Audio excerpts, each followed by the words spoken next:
Hey everyone, welcome back to another live stream on the costumeco channel. I'm Heidi, and today we're doing a breakdown of the latest episode of House of the Dragon. I've got my usual Tatiana Melendez is here. Rebecca will be joining us, and we have a special guest this week, David Lightbringer. And actually, David just he popped into a stream we did, I think it was last weekend. David, you can correct me if I'm wrong on Lord of the Rings, but that was my first time meeting him.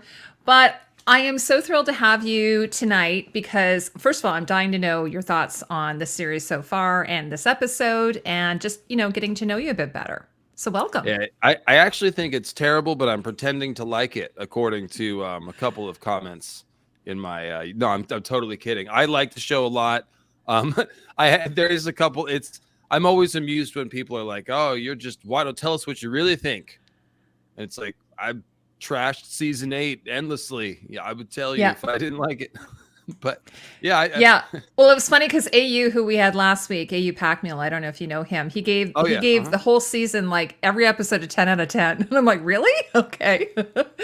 Okay. So before we get going, talking about the episode and the show, why don't we just start with introductions? So, David, why don't you tell everybody a little bit about yourself and where they can find you and so on? I used to be called Lucifer Means Lightbringer, and now I'm David Lightbringer. David's my real name. And so that's sometimes called LML. I have ADHD, so I have like 5 names. But, just put Lightbringer into YouTube and you'll find my stuff. And basically, I'm looking at the mythology and symbolism angle. And I've wandered more into storytelling, archetypes, stuff like that. So there's a lot of that in A Song of Ice and Fire. In fact, I would say that George R.R. Martin has essentially given me an education in such things over the course of trying to study his works, in detail over the last 7 or 8 years. I've always compared it to, I'm a musician, so I think of, graduate high-level music students. You might sit down with a great symphony for 3 months and just take it apart and study every facet of it to understand what these great minds, Beethoven, Bach, Mozart, were doing, what they were, how they were building their compositions. That's how you learn how to be a writer. And I do want to be, to write my own stories. So I was almost ready to start writing some really bad fantasy like 8 or 9 years ago when I started peeling apart A Song of Ice and Fire a little bit. And I realized how much I had to learn. And now, like I said, 8 years later, I really appreciate how much I had to learn and how far I've come. And it's really understanding stories is what it's about. All of us are here watching YouTube videos, watching movies, watching TV shows, because these things make us feel something. You have to understand how you create characters that relate to people, that make people feel and put themselves in their shoes. And House of the Dragon is a really interesting show to think about that with, because a lot of these characters are pretty bad people, or they're frequently making mistakes and bad decisions that we have to judge pretty harshly. But we're still relating to these characters. Daemon, Rhaenyra, Alicent. I relate to Viserys sometimes because I can be a little non-confrontational, just like our poor old king. It's not a good trait for a king, of course. So this show is really good in that it's drawing people in. We're relating to the characters, but we're also caught having to judge their actions because we know this is going to lead to a war. So we're looking for stuff that's going to create that tension, or we're looking for people that we're trying to soothe the tension. That's sort of how I've been judging the characters in the show. So yeah, there's lots of really high-level story writing, character building. There's tons to talk about with this show. I do feel like it's got a little more depth than Game of Thrones.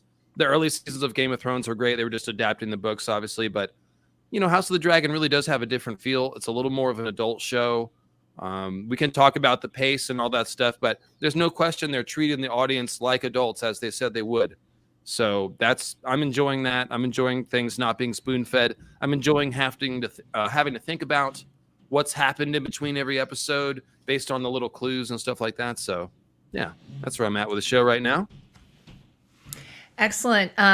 I was going to say, did you ever watch The Colony, which was Ryan Condal's other show? I loved it. I thought it was a great show. Yeah. So I'm just going to put that out there. I don't know if anyone in the chat has seen it. Now, shout out to Master Bezeled in the chat. He does awesome jewelry work. And he said he was going to email me. Okay, great. Yeah, Awesome. he's a great Instagram follow. You could check out all his stuff, and we've been chatting a little bit. Just in case anyone wonders why I'm wearing this outrageous jacket, I did stop by the modern Pentoshi on my way here, so I've got I've got my best David and Pentos vibes going here. It's what I had, Yeah. So I was going to say, all the way from Puerto Rico. We're actually all North America here because I'm in Canada. You're in America. Tatiana is in Puerto Rico. Tatiana, do you want to say hello to everyone? Hello, everybody. How are you? Sorry for the accent. It just comes out when it wants to.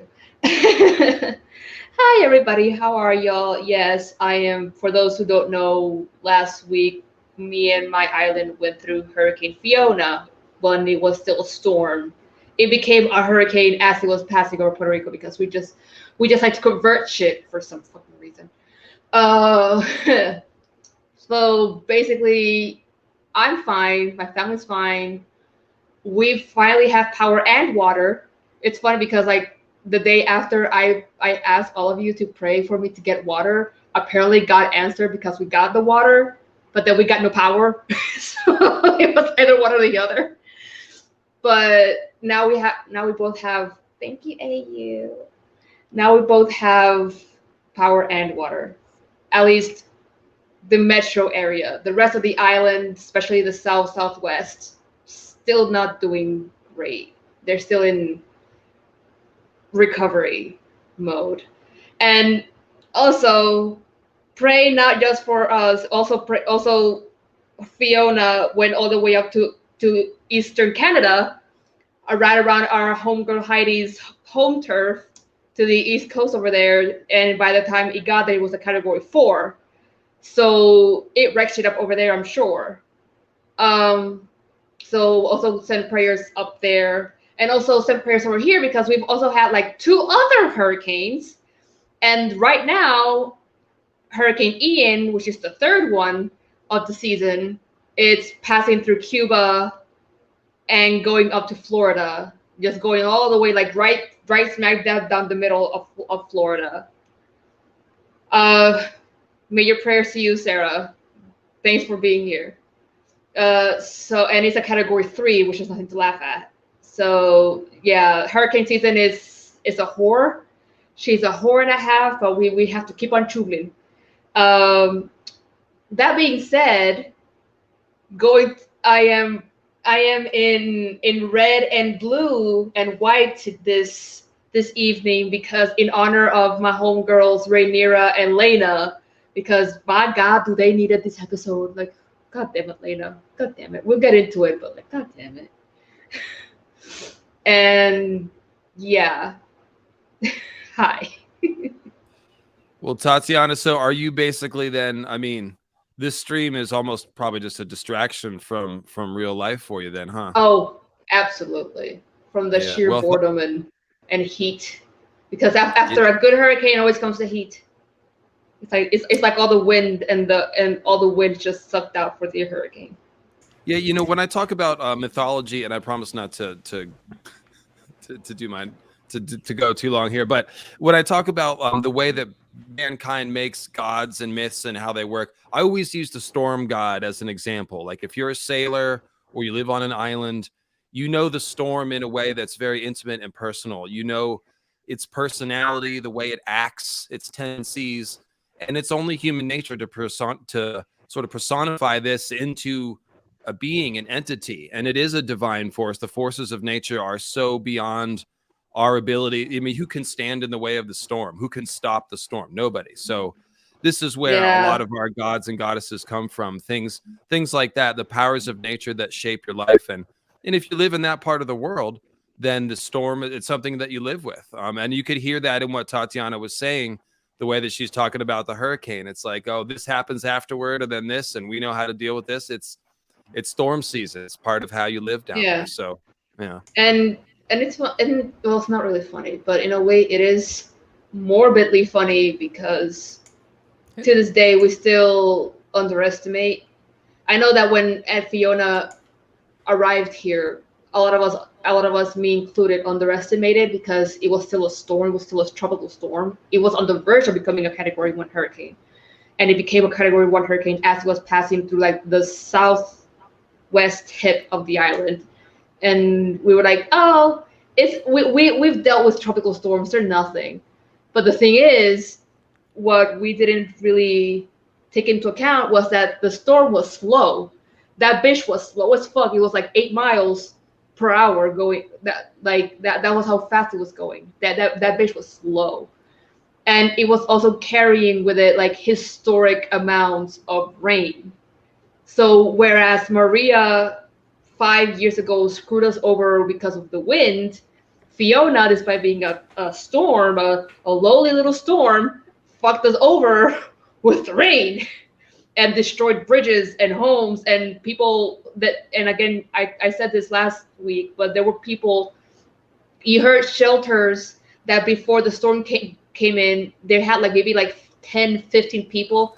And then all through the night, you could hear like rescue efforts going up because they had to go rescue people trapped in their homes because of the floods. Like it was like, I think some of them required like helicopters to come in to rescue them. They couldn't even get there by boat. It was madness. Like I heard this all on the radio while I was just sitting reading Pride and Prejudice with my stepmom. So yeah, like Neptune is not just a myth. He's a real hoe. He's a real hoe. Well, I was going to say before we're waiting for Rebecca, but before we kind of go around doing maybe first thoughts of the show, I thought we should say hi to everybody. Tatiana, want to say hi to everybody in the chat? That I was cheers. Sure. Let's see who we got. Oh, my homeboy / girl / human being, Jeps1973. How are you, darling? Boricua perra. Hey, AK. We miss you, Alyssa. Hey, Day. Hey, Minte Maelstrom. Hey, Carl Karshnak. I always want to say, shut up, Carl! Get in the house, Carl! Hey, Jamario Giles. Sup, Sarah Scott. Yeah, Sarah Scott's my girl. Sarah and Carl are in Florida right now, being hit by fucking Ian, by Hurricane Ian. So Jesus, how many hurricanes stay strong. Are there? Right now, there's 3. So stay strong, my people. Let's see who else. Timmy. I always think of Fairly Odd Parents whenever I think of Tim. Hi, Tim. Who else? Oh, Master Bezel. Yeah, Tim dropped in my chat the other day too. Shout out, Tim. Oh, that's Tim. Nice. AU's here too. Oh, hey, AU Pack Mule. Oh, Tim Fitzwater, the Texan. Tim the Texan. Tim Fitzwater. That's awesome. Yeah, he's got a buttery Texas voice. Well, he sure does. He's got some rich golden pops there. Sure does. I want to do any. I think so far that's who we have. Yeah, pretty good. Okay, so it's Pop Show. Hi, Justin. Hi, Justin. So the episode I believe was called "The Princess and the Queen." Is that correct? Yes. Do I have it right? Yes. And it sure was. So why don't we just go to just the two of you right now? Why don't we just do first impressions of the episode? Tim, why don't we start with you if you want to do that? I know you just sort of gave us an overall earlier, but did you just call me Tim? Oh my God, I'm so sorry, David. Yes. I'm honored. I truly am. Sorry, David. Why don't you give us the Tim was on the show a couple of weeks ago, so maybe that's why. He was. Yeah. Well, and I was just doing my best Southern drawl, so I think that's how that little coinky dink happened. Episode 6. Wow, time jump city, right? This is kind of the thing we were waiting to see how it would work. First of all, the new actors are amazing. Emma and Olivia both were just on the rewatch, especially Emma's performance just really stole the show for me. Not stole the show, but really grabbed my attention. There was the second conversation with Rhaenyra when they were both sitting and talking about whether or not Rhaenyra might go to the Stepstones and what's going on. Obviously, the opening scene where Rhaenyra is giving birth and it's echoing Emma Arryn. So I'm really happy with the new actors. Kind of all makes sense now. It really does feel like the show the vibe has changed it's almost like a graduate level now because all of the players are older, and they've all got they're using more nuance in their little political barbs. Like Rhaenyra, who used to be very upfront and direct with everything she's saying, she comes up and says, the queen, Alicent's like, oh, you should be resting, and Rhaenyra's like pauses for a second, like, I have no doubt that is what the queen would wish. It's like totally sarcastic, so the dialogue is different. The characters are older, so there's a little more subtlety and nuance. When we start to see how the three-way relationship between Harwin, Laenor, and Rhaenyra is, we have to interpret that basically through the subtle body language of the scene. They're not really spelling it out for us, but you can sort of see how everything is, the dynamic there. So yeah, I mean, the main thing to talk about, I guess, is just the time jump itself, the things we missed, and how they handled it and stuff. And I'm going to make a video about this, but basically it comes down to the choice of whether or not to do the lead up in one season or two. And if you do, they chose one season. So we get half a season with the younger actors, half a season with the older actors, and it's moving very fast. It's action packed. It definitely doesn't drag, but it's moving very fast. And we've missed a lot with Laena and some other characters that people obviously are talking about this week. But if they had, the only other choice was to do it in 2 seasons. So that would be literally twice as long or half the pace. So I'm wondering if that would just be a little too slow and meandering. I'm not sure. You can sort of see both sides of it, but there's no doubt that we're moving fast and we're kind of missing some stuff. So yeah, I guess we got to gnash our teeth a little bit about that. And I'm going to make a video trying to fill in the gaps a little bit and tell people about what's been going on. But yeah, I think the actors work. The time jump is a little bit jolty, but I think it'll settle in with the new actors and hit its stride here for the rest of the way.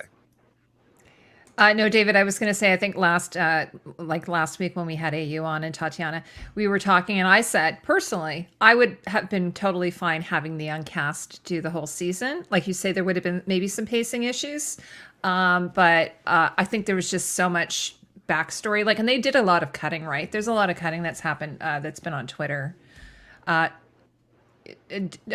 you want to talk a bit about that? What you thought about the time jump and so on? Yeah. So this episode was so amazing. No, it was. I didn't feel the way as strongly as I felt about the last episode. 5 episode 5. I liked it a lot. I understand why they did the time jump. I understand they have to keep the plot going. I do feel like there could have been an episode in between 5 and 6, because. I felt there were relationships missing that were necessary to really make us feel for when those relationships dissolve. I really wanted to see Harwin's relationship with Rhaenyra.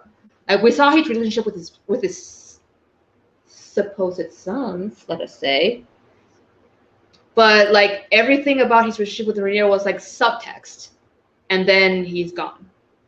And I was just, I liked Harwin a lot. He after that 10-year jump really did him wonders. He looked fine as hell. He's just so manly. Jesse, you wish.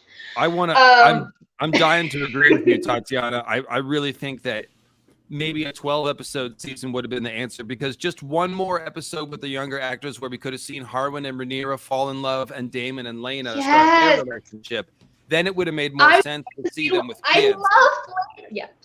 I loved Laena in the last episode. She was strong and feisty, and you could see what could attract Daemon to her. And you can tell even in this after 10 years that the fact, before anything else, can we please give a round of applause to Daemon for finally being able to finish Thank God he finally was able to come or two times. No, three times. No, 3 times. No, what? Probably No, more than that. Let's give him some credit here. because the girls are twins. The girls are twins, so like 2 times. So good job, Damon. Yes, finally he was able to finish. It sometimes depends on the person too. Like, okay, I'm not going to get into any details here, but I was going to say, I always have some smutty thing to tell you guys, but I'll not do that tonight. Okay, let me finish it, and you can say sure. it. Go ahead. So the showrunners were right when they said that it felt like a second pilot episode because you're basically just reintroducing the world and how the world has changed from episode 1 to episode 5. And I agree 100% with David. Like, Emma and Olivia, they brought their A game and they did their job and they cashed their well-deserved checks. Because especially that episode, because like I think more than Olivia, Emma as Rhaenyra had to like really buy us into her, because Emily Alcock, she did such an amazing job as baby Rhaenyra. And people and I could see all over like internet and YouTube's like, I don't what?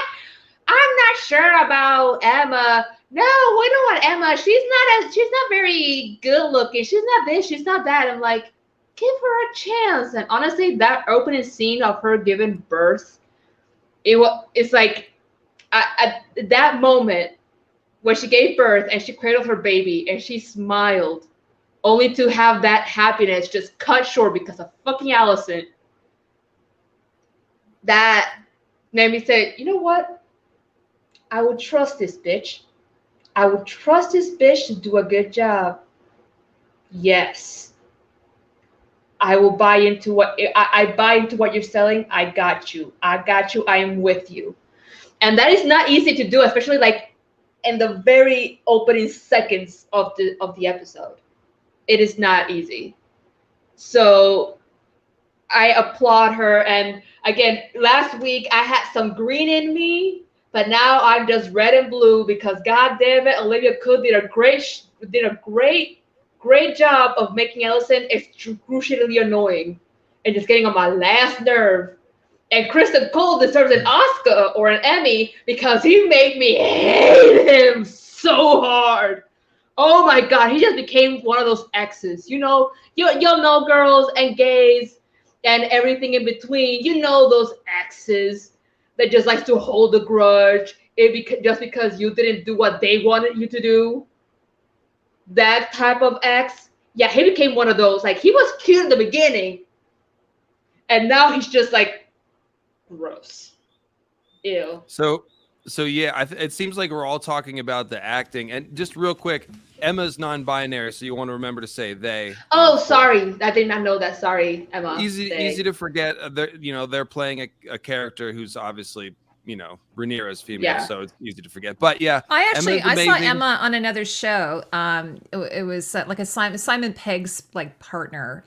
It was like I think it was like Vampire Hunters or something like that. But it was actually a really good show. But that was the only thing I had ever seen them in before. And when they were cast, I thought, I think that they're going to do a great job. I was really struck by the contrast between Emma in the interviews that we've seen them do versus the acting, because in interviews, unless Emma's right next to Olivia Cook and they're sort of getting bubbly and excited, Emma's pretty like I don't want to say shy, but like not very like reserved. Reserved. That's the right word. Thank you. And then you see the acting performance, and it's like, oh my goodness, this is a powerhouse actor right here.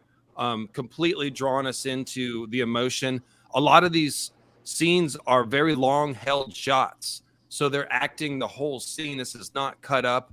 The pauses, all the little eye ticks and stuff. I mean, when you rewatch it, it really stands out.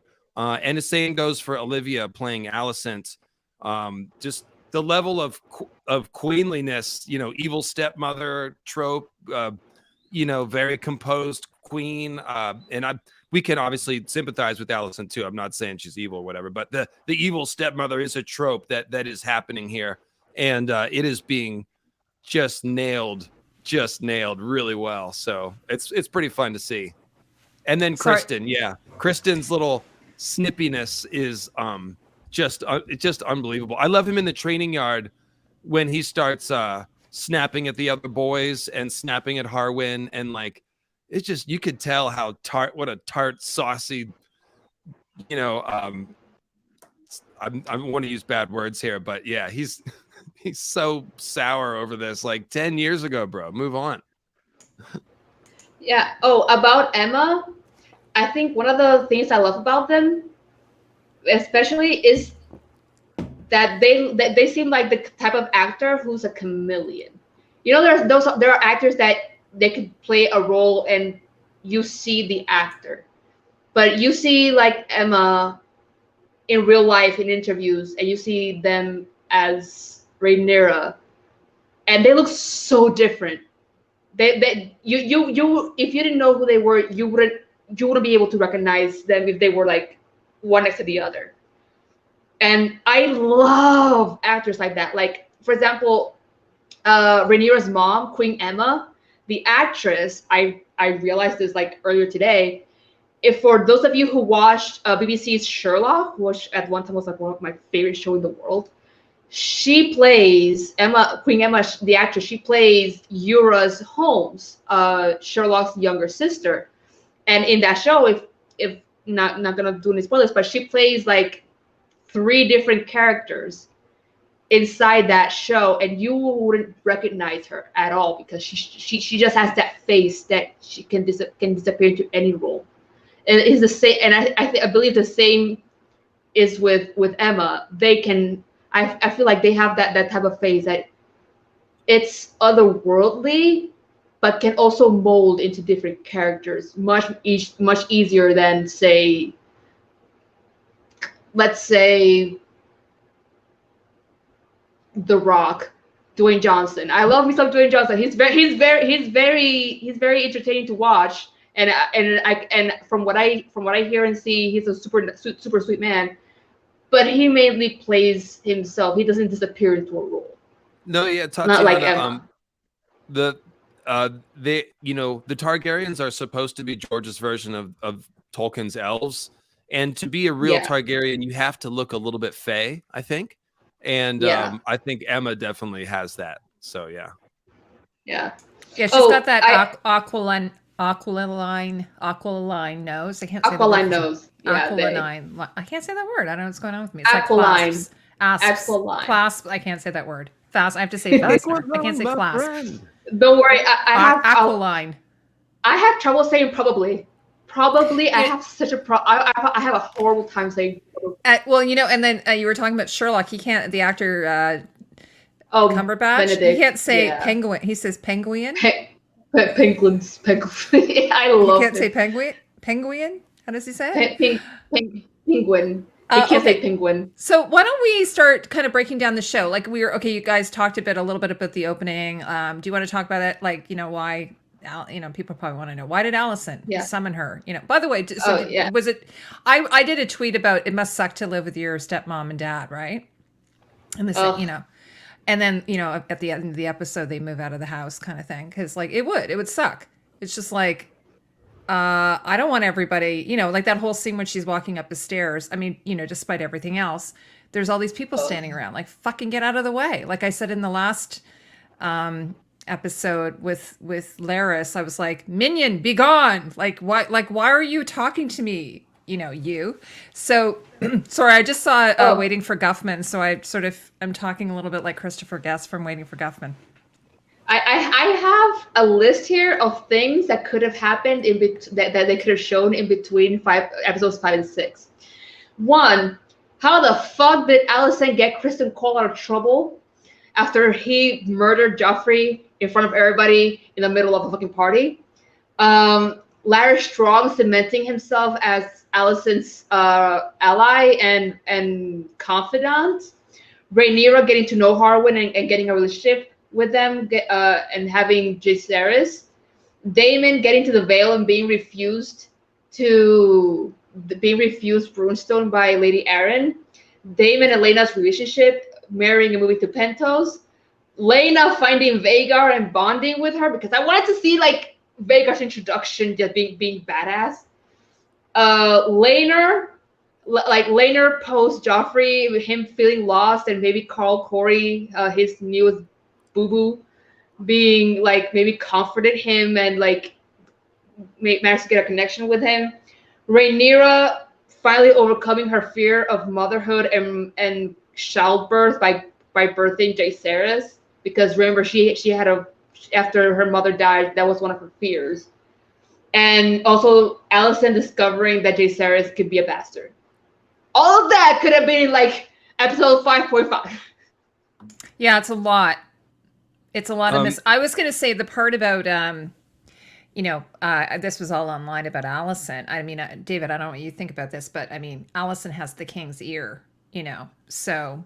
Yeah. Also, another one to add to the list. How the fuck did Alicent get Viserys' ear? Because at first she was just like demoted, like she's just like over there. Maybe give him some pointers here and there, but no. Now she's just the boss of him. She just bosses him around. Like, so there's a bit of elder abuse going on there. I'm a little bit spun out. Heidi, you were just talking about the opening scene with Alicent and Rhaenyra. I had thoughts on that. Yeah. Sorry. Go ahead. Just listed like 6 things that we need to talk about also. So where do we want to? Go back to the beginning. Can we go back? I had something to say about that. Yeah. So David, go ahead. At first, you're like, oh my God, what kind of a psychopath is Alicent? Demanding that Rhaenyra bring her baby up there the second after it's born. Okay. So now, later in the episode, you realize how obsessed Alicent has become with this paternity issue, mostly because Viserys is playing dumb about it, which is forcing everyone else to play dumb about it. And so Alicent has become pretty obsessed with this. And of course, she has a point. But there's some nuance there. But the thing that I noticed on the second watch is that Alicent didn't ask Rhaenyra to come. She asked for the baby to be brought to her. Normally, it would be Laenor or the Septas or whatever that would do that. Rhaenyra chose to do that walk. And partly it's like, oh well, Rhaenyra's tough and she does things herself. That makes sense. But also, I think we should consider the very likely possibility that Rhaenyra did that to make Alicent look bad, because they are both seeing each other as enemies and playing this political game. And Rhaenyra was not summoned, but by dragging her just given birth, bloody self through the hallway, she makes it look like she's been summoned up by Alicent to do this, which makes Alicent look bad. Now, on the other hand, Alicent may have expected that Rhaenyra would come, and so it's a way of going, oh, you should be resting. I never thought you would come up here. And it's like, I knew you would, and I'm trying to mess with you. So I feel like they're both playing these games. And I'm not saying that's definitely the only reason why Rhaenyra chose to do that, but it did occur to me that is a factor. I've got more thoughts, but what do you think about that? I think that's a really good point.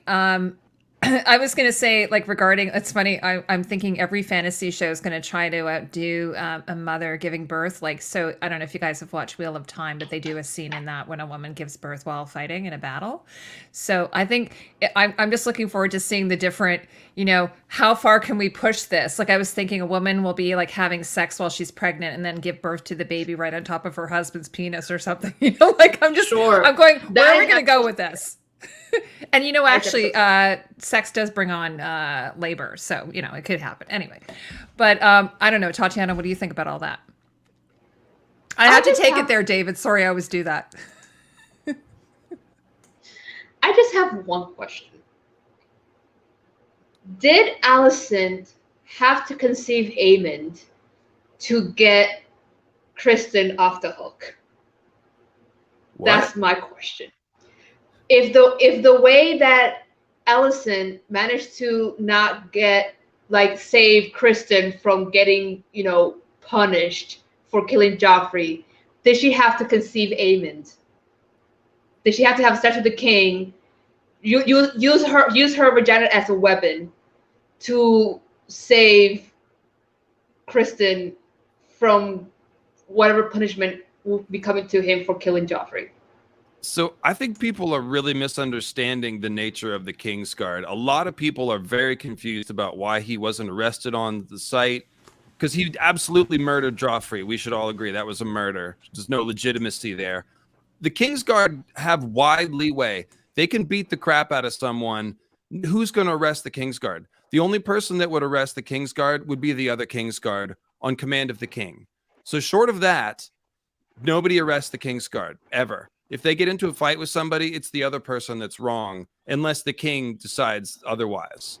So they are super cops, and they don't get arrested. So now I agree that Kristen would have been in trouble because it's dishonorable what he did. And if you do things like that, you can definitely get dismissed from the Kingsguard.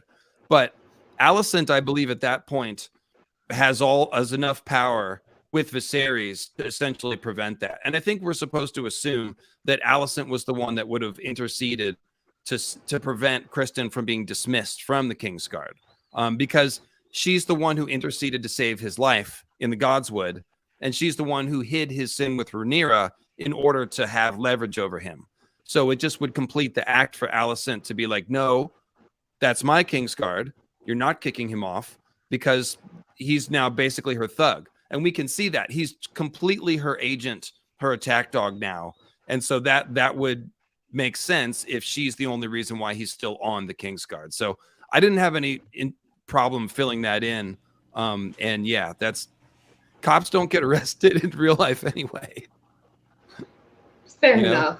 Yeah, and they were talking about the difference between Harwin, who's with the City Watch versus the Knight's Guard, the King's Guard, the white cloaks, the gold cloaks, and I mean the King's Guard is like up here, right? And then the gold cloaks are down here. And the Harwin thing, the greater issue was that he made it obvious about the secret of the paternity, not that he hit Kristen. If that had just been a fist fight that didn't have anything to do with the children, he may not have gotten dismissed from the watch. You should also remember that Harwin is the heir to Harrenhal. So City Watch commander was never his end goal. That's just a training job for him, really. So him getting removed as head of the City Watch, it's nowhere near what it would have been like to remove Kristen from the Kingsguard, because that wasn't his life position anyway. Yeah, because it's a vow to the death, my understanding. Like except for what happened in Game of Thrones when Cersei dismissed what's his face. That was like unheard of. But you generally die in that role. Luke before the Lusty would be the precedent. He was caught breaking his Kingsguard vows, and he was gelded and sent to the wall. So I'm just kind of surprised that they've gone so heavy-handed with Kristen. Like I'm thinking, are they gonna pull back a bit? Like, because it just seems like, we have this villain in him, obviously Larys is your classic sort of mustache twirling, type of villain, but like Crispin, everybody calls him Krispy Kreme or Crispy. What are you guys calling him? Krispy Kreme. He's their Krispy Kreme. I just kind of like going, they're going to have to pull him back. And because I'm like thinking, all I can think about is, oh my God, I'm going to have to see him in that Kingsguard armor, which I'm not, super crazy about for like how many seasons? Like I'm going to have to see him in that. And that's going to really suck. Kind of like how I'm going to have to see Alicent in green forever, which is just a bit annoying for me as well. So Heidi, real quick, Minty on the Kingsguard armor pointed out that cross banding really looks like it's meant to symbolize the way that they are bound by their oaths. And every part of the costume, it's all wrapped and bound. And we've seen Alicent wear a dress that mirrors the Kingsguard armor with that exact crisscross bound shape. And so I think I did that I put that in a video. And to go off what you just said, David, Viserys' crown also has that crisscross in it, so it could also be like modeled after the king's crown. I have no problem. I have no problem with the chevrons or what have you. It's not the pattern. It's the actual the inlays, and that it's bumpy. I've got a delivery, Heidi. 1 second, I'll be right here. I'm so sorry. Give me like 30 seconds, okay? Oh, not a problem. No, it's just that Tatiana, I think I've told you this. It's just I want I wanted it to be smooth because I was saying otherwise, like arrows and weapons won't glide off of it. It's just it's got all these dents and things, and I wasn't crazy about that. I'm Yeah. gonna have a weapons expert on this guy named Red Wolf. Ooh. Yeah, we're gonna have him on at some point, so that'll be really cool. We can get into that more. But I was just thinking, I was just like, oh my god, I'm gonna have to see. And now he has Krispy Kreme has this weird cowlick, like they've cut his hair and he's got like 2 cowlicks, and I'm like, oh my god, I'm gonna have to look at this character and these weird cowlicks in this armor for like, you know, a time memorial. For 3 seasons. 3 seasons. So unless they change the Kingsguard, but Jahara's had the same Kingsguard. Anyway, that's my rant over. Okay. Well, so, go ahead, I mean, Tatiana. I would say this is the episode where I finally see storytelling through costumes for every character, not just Alicent. Because so far, like Alicent has been like the one with the most character journey through costumes. Like Rhaenyra's costumes, I saw them mostly as like garments, pretty garments, but garments.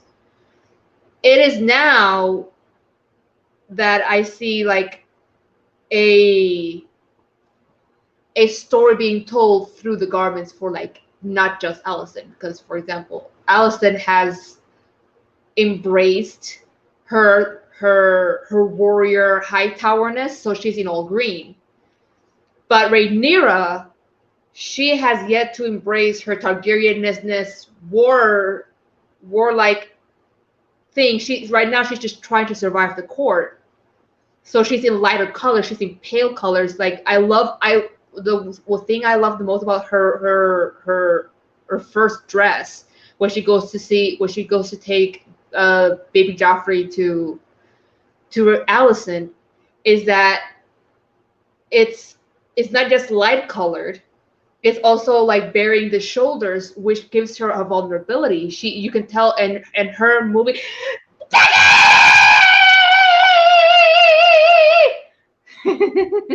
I'm in mourning. My husband is dead. I know. Oh, Like I love your hat. I love it. I love it. You just need the red lipstick, and you're about to like get all of Harrenhal. Oh my god! My Meghan Markle hat is actually purple, and I mean, purple is also in Victorian times. Purple was a mourning color.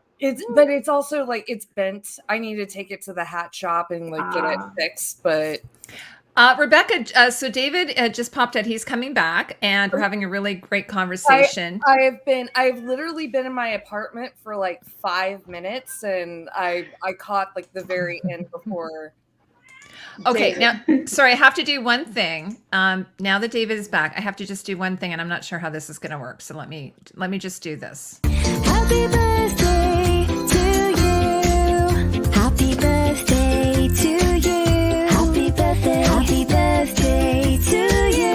Happy birthday. Happy birthday. Happy birthday. Happy birthday to you. Happy Stop this madness in the name of the king. Oh. Yay! Oh, you're flashing. Oh my gosh! I'm flashing. Oh, you're wearing your birthday banner. Yay! Happy birthday, my girl. Thank I know it was on the you. weekend. No, it was yesterday. Oh, it was yesterday, so it's not too far. Okay. Awesome. So everybody's We're saying gonna happy turn birthday. this So off because it's a birthday celebration, but it's also a bit of a mourning. We're having a a period of mourning for Rebecca because her husband has been killed. By the way, I didn't mention at the beginning. We should mention that there's spoilers here. We're talking spoilers. Sorry. So yes, Sir not Harwin's not real husband or no, TV her TV husband Okay. has perished. We only had him a very short time. And can we get some more birthday emojis in the chat, please? Thank you. Yeah, Carla. thank you so much, Mindy. everybody. Yeah, Let's no, just Thank do you them. for the emojis, people. Let's make it look festive, like a party. Aw. Here, I'm gonna share them all here. Very nice, everybody. I have Aw. to- Thanks, Yeah, everyone. Confetti in there, some candles. There we go. Now Yeah. it's festive. Yeah. Now it's So festive. I put that little video. I wasn't sure how it was going to work. I put that video together, Rebecca, so hopefully I mean, you didn't think it was too goofy. No, it was perfect. Thank you. Anyway, so one of the things we were talking about, like Tatiana was talking about Rhaenyra's dress, and it's kind of like it's actually kind of Valarian, the color, right? It's sort of a blue silvery kind of color. Yeah, it's like silver. I don't. Maybe you have a picture of it. I don't know. And then actually, hear me show you. I feel like they're doing a lot of Moon Maiden Daenerys-esque kind of vibe with her, especially in this season. Like, yeah. Oh, that's Alicent. Sorry. Where is she here? There's a close-up of her there. A lot of silver and stuff. Silver, exactly. Yeah. And silvery blue. Yeah. It's like it's like a lavender silvery type thing. And then it was actually is it Joe the Magician? Joe Magician. Joe Magician, the YouTube creator. He was pointing out, I know I'm getting ahead here, that he thought her other dress was kind of like weirwood colors here. And I said, actually, if you zoom in on her collar, it actually, because he said the color is sort of the weirwood leaves. I said, if you zoom in on her collar, it actually looks like weirwood keys, which, are like maple keys, right? So they kind of go like this in that sort of purple color. So I thought that was interesting because actually it's very dark here, but if there's one picture, I think, Tatiana, you sent me maybe, where it's a bit brighter. I don't know if I have it. Yeah, when she's hiding from Harwin and Lionel's conversation, here, I think. This one here. So it's kind of more like it's almost like the trunk of the tree, and it's like a whitish. It looks like she's like her hair is disappearing into her dress, kind of. Yeah. Yeah, so, I'm still waiting to see what they are doing with all the prominent placement of everything in the Godswood and the Weirwood tree, the white stag, which ties into Cernunnos and Garth mythology and all that stuff. Mm-hmm. Like, I don't buy the theories that Lares is a green seer or something. I think that's kind of ridiculous. But I do wonder what they're doing with it. My eye is more on the Pact of Ice and Fire. Of course, we won't talk about what that is because that would be a spoiler. But the whole, like, if you think about Aegon's dream prophecy, it's a song of ice and fire. So we don't know the whole. We only know the couple lines of it. There may be more to it, but it implies that there's an icy part of it, and it might not just be like the winter in the north. We're supposed to think about Rhaegar and Lyanna, obviously, when we hear about Aegon's dream and all this stuff, the prince that was promised. And we all have been suspecting for a long time that Rhaegar married Lyanna because of something he read in prophecy. So the idea that the Starks or the wolf people or a wolf girl or the people of the north or some cryptic reference to the Starks is going to be found in one of these Targaryen prophecies and dreams is very likely to me. So I've got my eye on the couple of parts of the Fire and Blood story where the Starks and Targaryens interact. And we won't spoil those interactions, but there's one that's called the Pact of Ice and Fire that sounds like it's got something to do with Aegon's vision and all that stuff and the knowledge of the White Walkers. And it's the Torrhen Stark thing really is the key to this. Torrhen Stark is the king who knelt. He was the king of the north during the conquest. And by the time Aegon and Visenya and Rhaenys and their three dragons got on the doorstep to the north, Torrhen knelt in submission without a fight. And that could be because he saw the Field of Fire and Harrenhal, and he also saw Aegon show mercy to the people who submitted, and he made a wise choice. But if Aegon has this dream, and I'm sorry if this is going afield here, but if Aegon has this dream about the White Walkers and the coming apocalypse in the north, then it's very likely he might have mentioned that to Torrhen Stark. And then Torrhen Stark could be like, oh, threat from the north. We've got something like that in our legends. You know what you're talking about, clearly. And so that I have a feeling the Aegon-Torrhen agreement has White Walker prints all over it, essentially. And I think that's where all the Weirwood stuff is going. Like, Rhaenyra's not a green seer.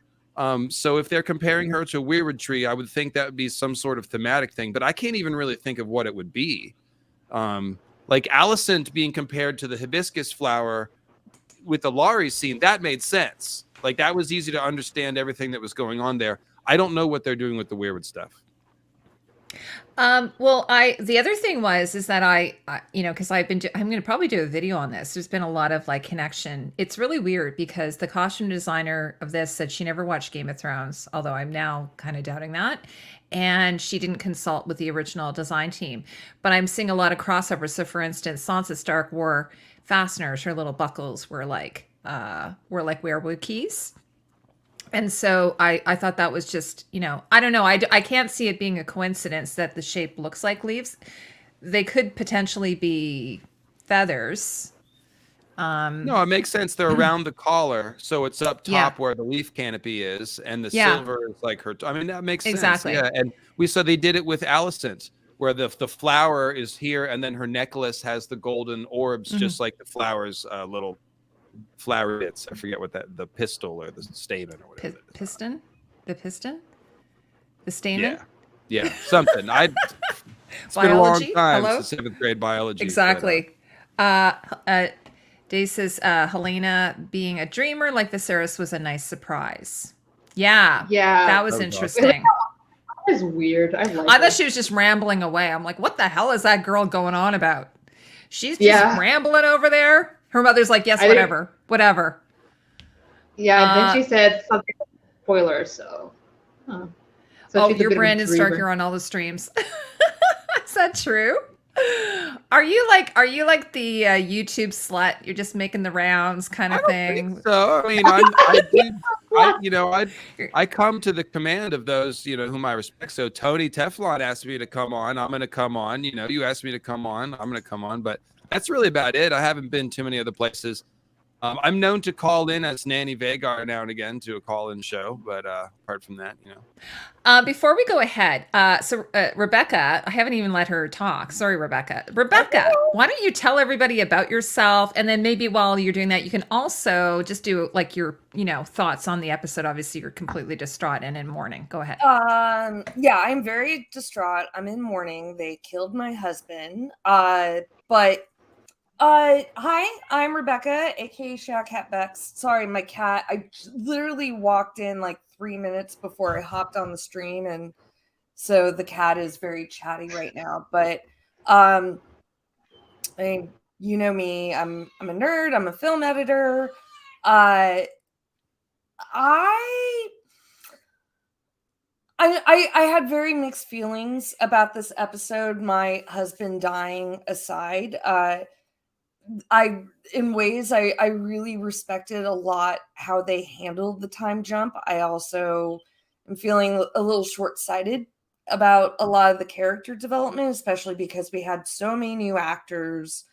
Rhaenyra and Alicent, not so much, but it's a good problem to have. It's like, I want more. I wanted to see Rhaenyra and Harwin's love story or lust story. I wanted to see a little bit more of Alicent kind of like going down the road that she's been going down with her children. So, but I'm kind of holding off on like rating the episode until I see like the rest of the season.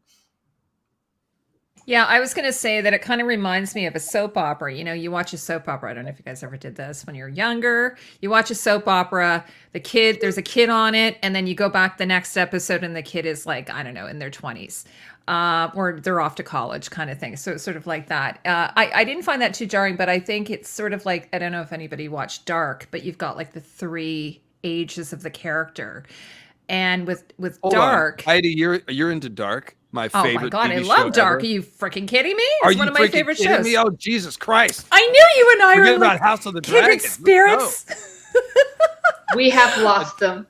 Yeah, sorry. We don't have to go about Dark. But anyways, No, in Dark, you've got like the 3 ages. Heidi, we got to cut it Okay, out, we'll man. do another one. Okay. Yes, Right, for sure.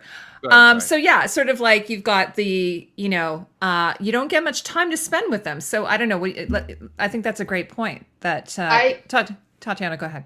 Yeah, I think the one character who was most negatively impacted by the time jumps is Lena, because her character was played by 3 different actors, and just when you're getting used to one, boom, we got into another one, and we had to get used to that one, for one episode, and then boom, we jump and we get someone else new, and they have to like, I think the actor or actors, they have to like do probably like double the work to like make their characters sympathetic and likable enough that so that when she dies, we're there with her, and that and we have that emotional punch necessary. And I mean, I think the actress who plays she's a she, right? Yeah. The actress who played her, or actor who played Lena, she did an amazing job of like making us love Lena in just a few scenes. But she shouldn't have to, I guess is what I'm trying to say. Let's go. Like, I think they did a good job with Emma Arryn as far as building up a character that we were only going to have for one episode, to where they really felt fleshed out. And when Emma, obviously, I mean, not only was the scene gut-wrenching, but we had several scenes with Emma and Rhaenyra before Emma's death, and with Emma and Viserys. So I was sort of raising my hand and say, hey, this bodes really well for the season, because they're going to have to do this over and over. Introduce a character, we're going to have them for an episode, maybe two, and they're going to be gone. And they did a good job with Emma. With Lena, I think they did do a good job with Lena, but I also understand this feeling of like we were missing some stuff that we should have seen, particularly Daemon and Lena falling for each other and making their move to Pentos. It's such a jump to be like, they've got two kids. They were just dancing. Like they just had one dance. Yeah. Oh, sorry. Rebecca, you go, and then Tatiana, you can go. I think we could have done a lot with another like kind of like Lord of the Rings-esque like prologue, for a couple of minutes to kind of like get us up to speed. But also at the same time, I 100% respect their decision. Like, boom, first scene, Rhaenyra like giving birth, and like all the birthing scenes in this episode. Like, I respect what they did, but it's I mean, I wanted, like, there's so many things that's like I just wanted like morsels of like. I didn't need to like spend 10 years with them, but yes, I wanted to see. Apparently, Daemon now apparently can perform and finish. We gave him a round of applause. We like, yay, David! Yeah, Rebecca, you missed the part I was saying that I just from personal experience, I know that it sometimes it's the person. Because I had a boyfriend years ago who went on to have like a really big family. So obviously, I don't know. It depends, I suppose. Or maybe he went and got some help. We'll have a conversation off camera about. Okay. Yeah. Yeah. Hey, real quick, there's a comment in the chat that I think is worth just mentioning. Day says, I honestly think that Olivia Cook made some Alicent scenes hilarious. Like when she's smiling to the baby, and when she's walking with Cole and Stop, you could see her face. It's just too funny. Also, I'd add when she's pretending to care about Helena's bugs. There's a minute where she's kind of like almost doing an eye roll or whatever. Yeah. Like, there's some pretty funny stuff, I agree, from Alicent in this episode. Although I will say, like, one of the things, like, a lot of the conversation on social media, like, about Rhaenyra caring about her children and Alicent not caring about her children. Again, I think it's like too soon to actually know, but I definitely like I wasn't into bugs, but I was definitely like the kid that like my parents were like, I don't get you. And like there was some, it was an actually like real moment. Like I thought that was like actually like the sweetest moment that Alicent had with her children the entire episode.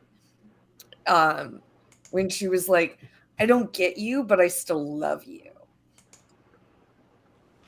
Yeah, I was thinking it was funny because I was thinking that Alicent is kind of a trope. Like she's sort of both a helicopter mother, but also like, she's sort of, I was mentioning earlier, I thought there was some elder abuse a little bit in there. She's at least rough handling, Well, that's Viserys. the main thing that's going on, is that she's passing on the crap that Otto gave to her, right? Oh, Like sure. Otto poured poison in her ear about seeing Rhaenyra's side of the family as enemies only, and we see her like yelling it at Aegon. So this is it's almost a repeat of the conversation with Otto and Alicent in the Rain when she's talking to Aegon there.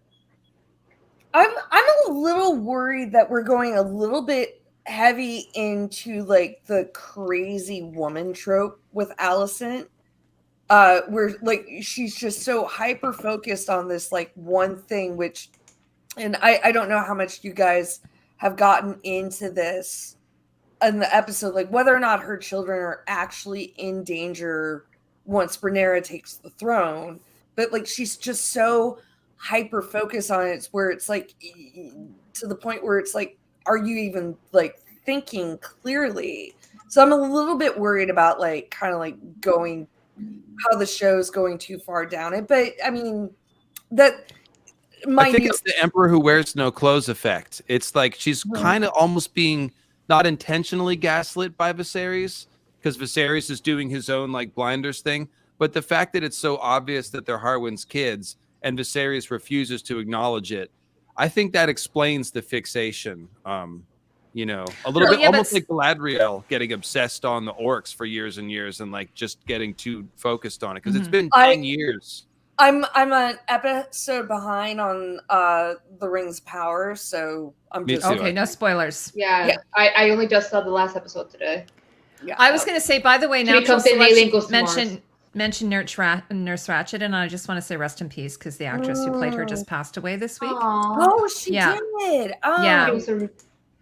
Yeah, and as my husband said, she really wasn't that bad of a nurse. I mean, she was kind of a little bit of a nurse, but she's become this sort of archetype of the worst nurse ever, seriously. But the thing about Alicent is that she's right. She's right, and she's followed the rules, and she's done everything the correct way, so she thinks. And here is Rhaenyra, she's owed. flouting the law and creating a potentially politically dangerous situation, so she's got a point there. And no one will acknowledge it or treat it like it's a problem. So you understand Alicent's point, I think.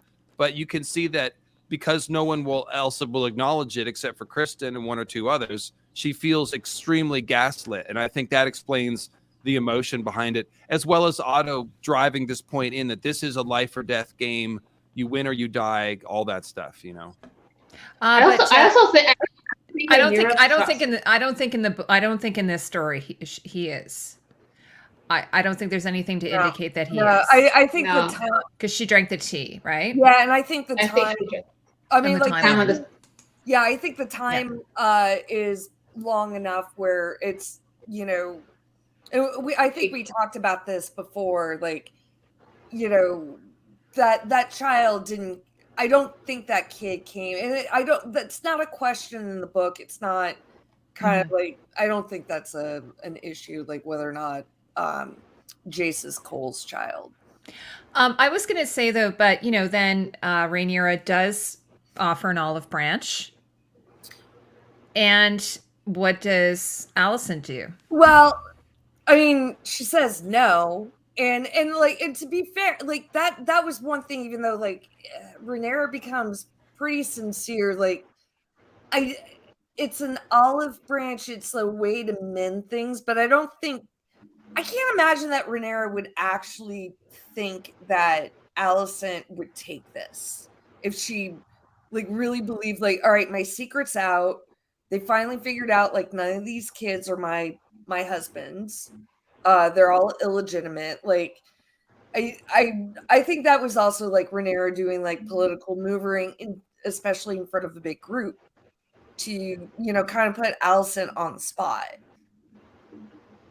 I also think, I mean, there could also be an argument that for at least Rhaenyra, she could have thought, once I become queen, I can legitimize my children, and then there will be no problem. That could also be a thing.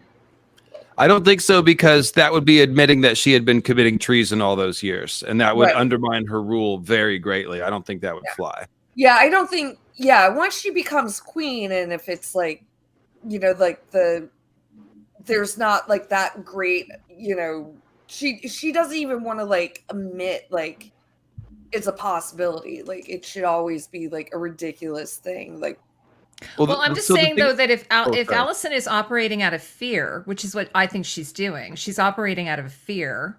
Like you say, David, she's feeling gaslit. She has this fear that if Rhaenyra becomes queen, that her children are potentially in mortal danger, herself in mortal danger. She even grabs her neck at that one point at the end. Did you guys notice that she was grabbing her neck? Well, when I Laurie's have a talking lot to her, to say about that scene. could I just And real quick so I on just that? sort of felt that that would have solved the problem. It would have solved the problem, despite her.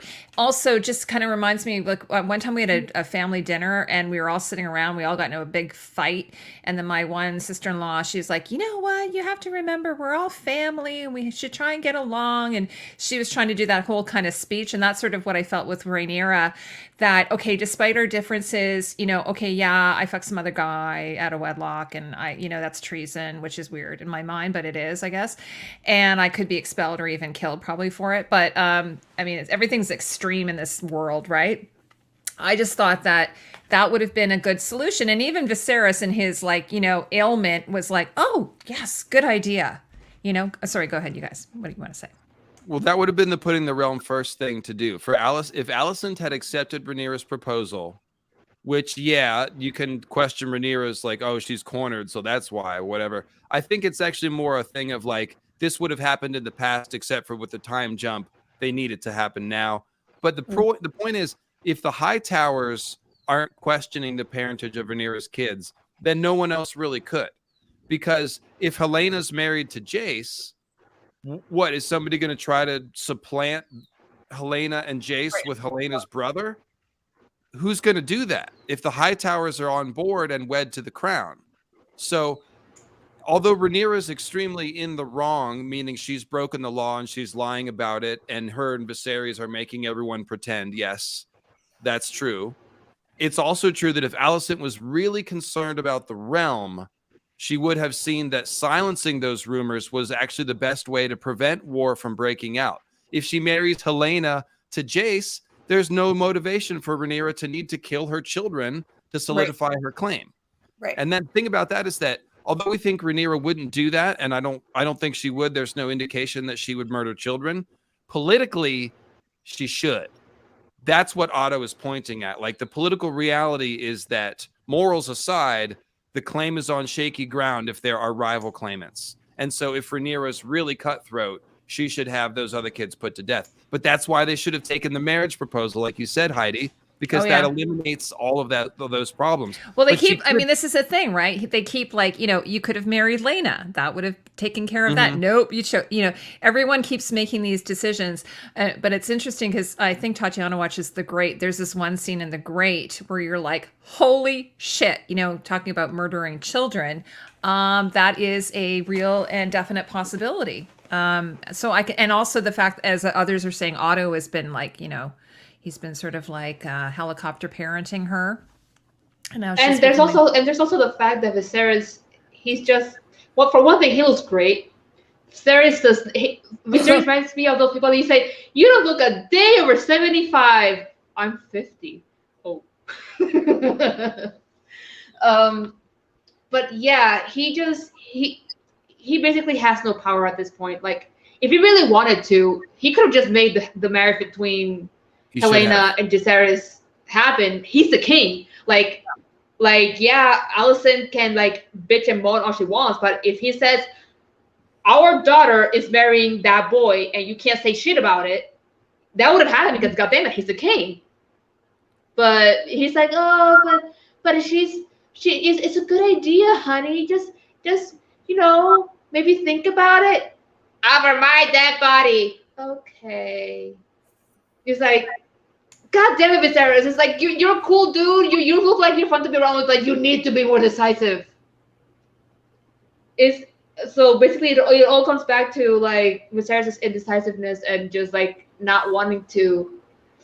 Honestly, he kind of reminds me of my grandpa. There's just trying to like enjoy his twilight years and trying to like appease fraught, strained family relations. I'm not gonna get into it, but yeah, if he was more decisive, Helena The comments and about Viserys, poor Viserys. Actually, David, can I just ask you what your thoughts are on this? How is it that Viserys dropped like at the wedding and then 10 years later he's still alive? Do you have some thoughts on that? Yeah, so this feels like a cut scene almost, but if you notice at the small council, Melos is gone, and Orwell's now the Grand Maester. Orwell was last seen recommending a different treatment for Viserys.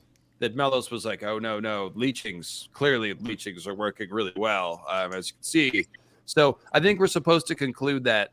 Well, we know that Melos has died and that Orwell has taken over. Basically, Orwell's treatments are better, and they have arrested the development of the disease. So it's now moving more slowly. So even though he's lost an arm and his skin looks bad and he's lost hair and stuff, he's not progressing at the same rate. Because if he kept going at the rate he was at episode 5, that's why everyone was like, how's he going to last 9 years? So it was the change in Maester. That's what we're supposed to know. Like I said, it feels almost like a cut scene or something. Yeah, exactly. There's, like I was mentioning, there was all these cut scenes. A lot of people online were getting angry. Like, especially there's one with Daemon hugging the children, and they cut it. And you're like, I mean, for time, they posted like the photo today, like a father's love. Like, okay, yeah, you heard that cry from you.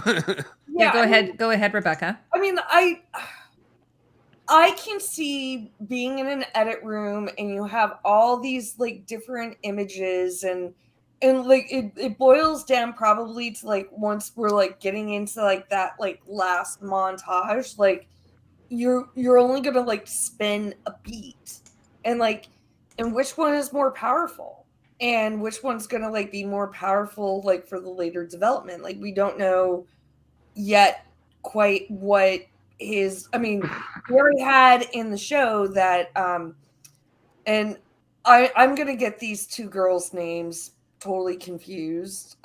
Which one doesn't have the dragon? Rhaenyra. Yeah. When she was like, well, Dad doesn't pay attention to me. Mm-hmm. And like they've already like kind of like painted like Daemon has, I mean, not a surprise to anybody that he has like some emotional distance. And like as much as like like oh yeah, like the whole idea like like girl dad's like hugging his kids, like I don't know if that's like going to serve like the character and like the relationship that goes on. And it's like you have one shot to pick from, and which one's gonna kind of like make the most impact. And as much as like a lot of us are like deep down, like we want David to be an amazing dad, an amazing husband, but it's like, can he be? Go ahead, Tatiana. I don't know if they're gonna do this in the show, and this might be a bit of a book spoiler.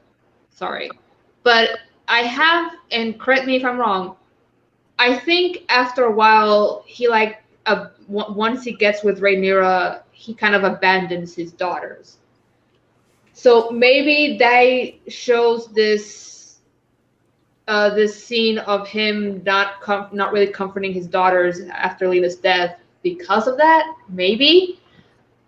To that, I would argue that it would have been more emotionally impactful if they were going that way of him abandoning his daughters. It would have been more emotionally impactful if he did hug his daughters to show that he's not a great dad. He's not. We know that he's not. Like his daughter said, my father ignores me. And you can see that he's distant with his family outside of Bela because Bela has a dragon. I do have to say- I think that what's the word I'm looking for? I think it would have been more emotionally impactful to see him hugging his daughters for him to then later abandon them if that's the route they're going with him once he gets with Rhaenyra.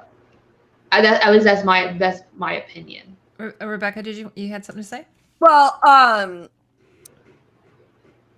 Sorry, I got like a little sidetracked in the chat, but Just about Damon hugging the kids. yeah, I mean it's a hard decision, and like like, you know, where you have like, you know, 5 great moments, and you have to like pick one, because the way like it all like when I work on like big montage scenes, and at some points like I'll put like all 5 moments in, and like, you know, and just like kind of whittle it down, and like I need to go back through again and like see like what the shot was before and what the shot after was. Like there's a flow to these things, and you know, I like, and that's the thing, like we're a group of people that are going to pick apart every single decision. And like someone said in the chat, like like editors made questionable decisions. Like, well, it still is on the director's head at the end of the day. And, you know, at some point, like, yeah, it's like, that's, you know, the decisions, like, we're just going to make Damon like an absent, like cannot deal with emotions. You know, like I think that everything like I know from the book of Damon, like him hugging those 2 girls, like actually kind of like really feels the opposite of like who Damon actually is, and like how he can actually like process and deal with emotions. I think it would have essentially felt like the dad that almost never hugs, giving that rare occasional hug. Like it could have been maybe a little halting, like I don't almost know how to do this. Right. That would have fit the character, because I agree with what everyone's saying. Like Damon shouldn't be Bob Saget on Full House. That's not Damon. Shout out to Bob Saget in Half Baked, of course. But if for those of you who I'm talking about, but have you go ahead. sucked for weed? You're not addicted. Sorry. I wasn't going to say it, but thank you. I was trying to. He is kind of a sociopath. I mean, like, you know, Bob Saget? No, sorry, Damon. No, Bob Saget. Bob Saget's not with us anymore. Rest in peace, Bob Saget. He's not. Him and Nurse That Cratchit. was beautiful television we just made together. That was great. It's a bit of a No, I'm just saying. I'm like, do sociopaths? I don't know. I guess I think they could. I think they like. It's sort of like my son who has autism. I've told you this, got you guys before. So my son is a teenager. And he said to me one day, I'm a teenager now. So he started acting like a teenager, whether the actions of him, I think he was like, this is what a teenager's supposed to act like. So I could see Damon going, this is what I'm supposed to do, but I don't know that it would actually be a feeling thing that he would do. And I let me say one more thing. We saw a still. You don't know what that whole thing played out as. Like, sure. You know, like, and believe me, I like when I saw that still, I was like, oh, but it's also like I love like my Damon daddy, dragon daddy. Like, you know, I want him to like become a better person. But like we're basing this all off a still, which is I think like a really, you know, kind of like an unfair assessment. Maybe it was even an outtake just of him hugging the actors, right?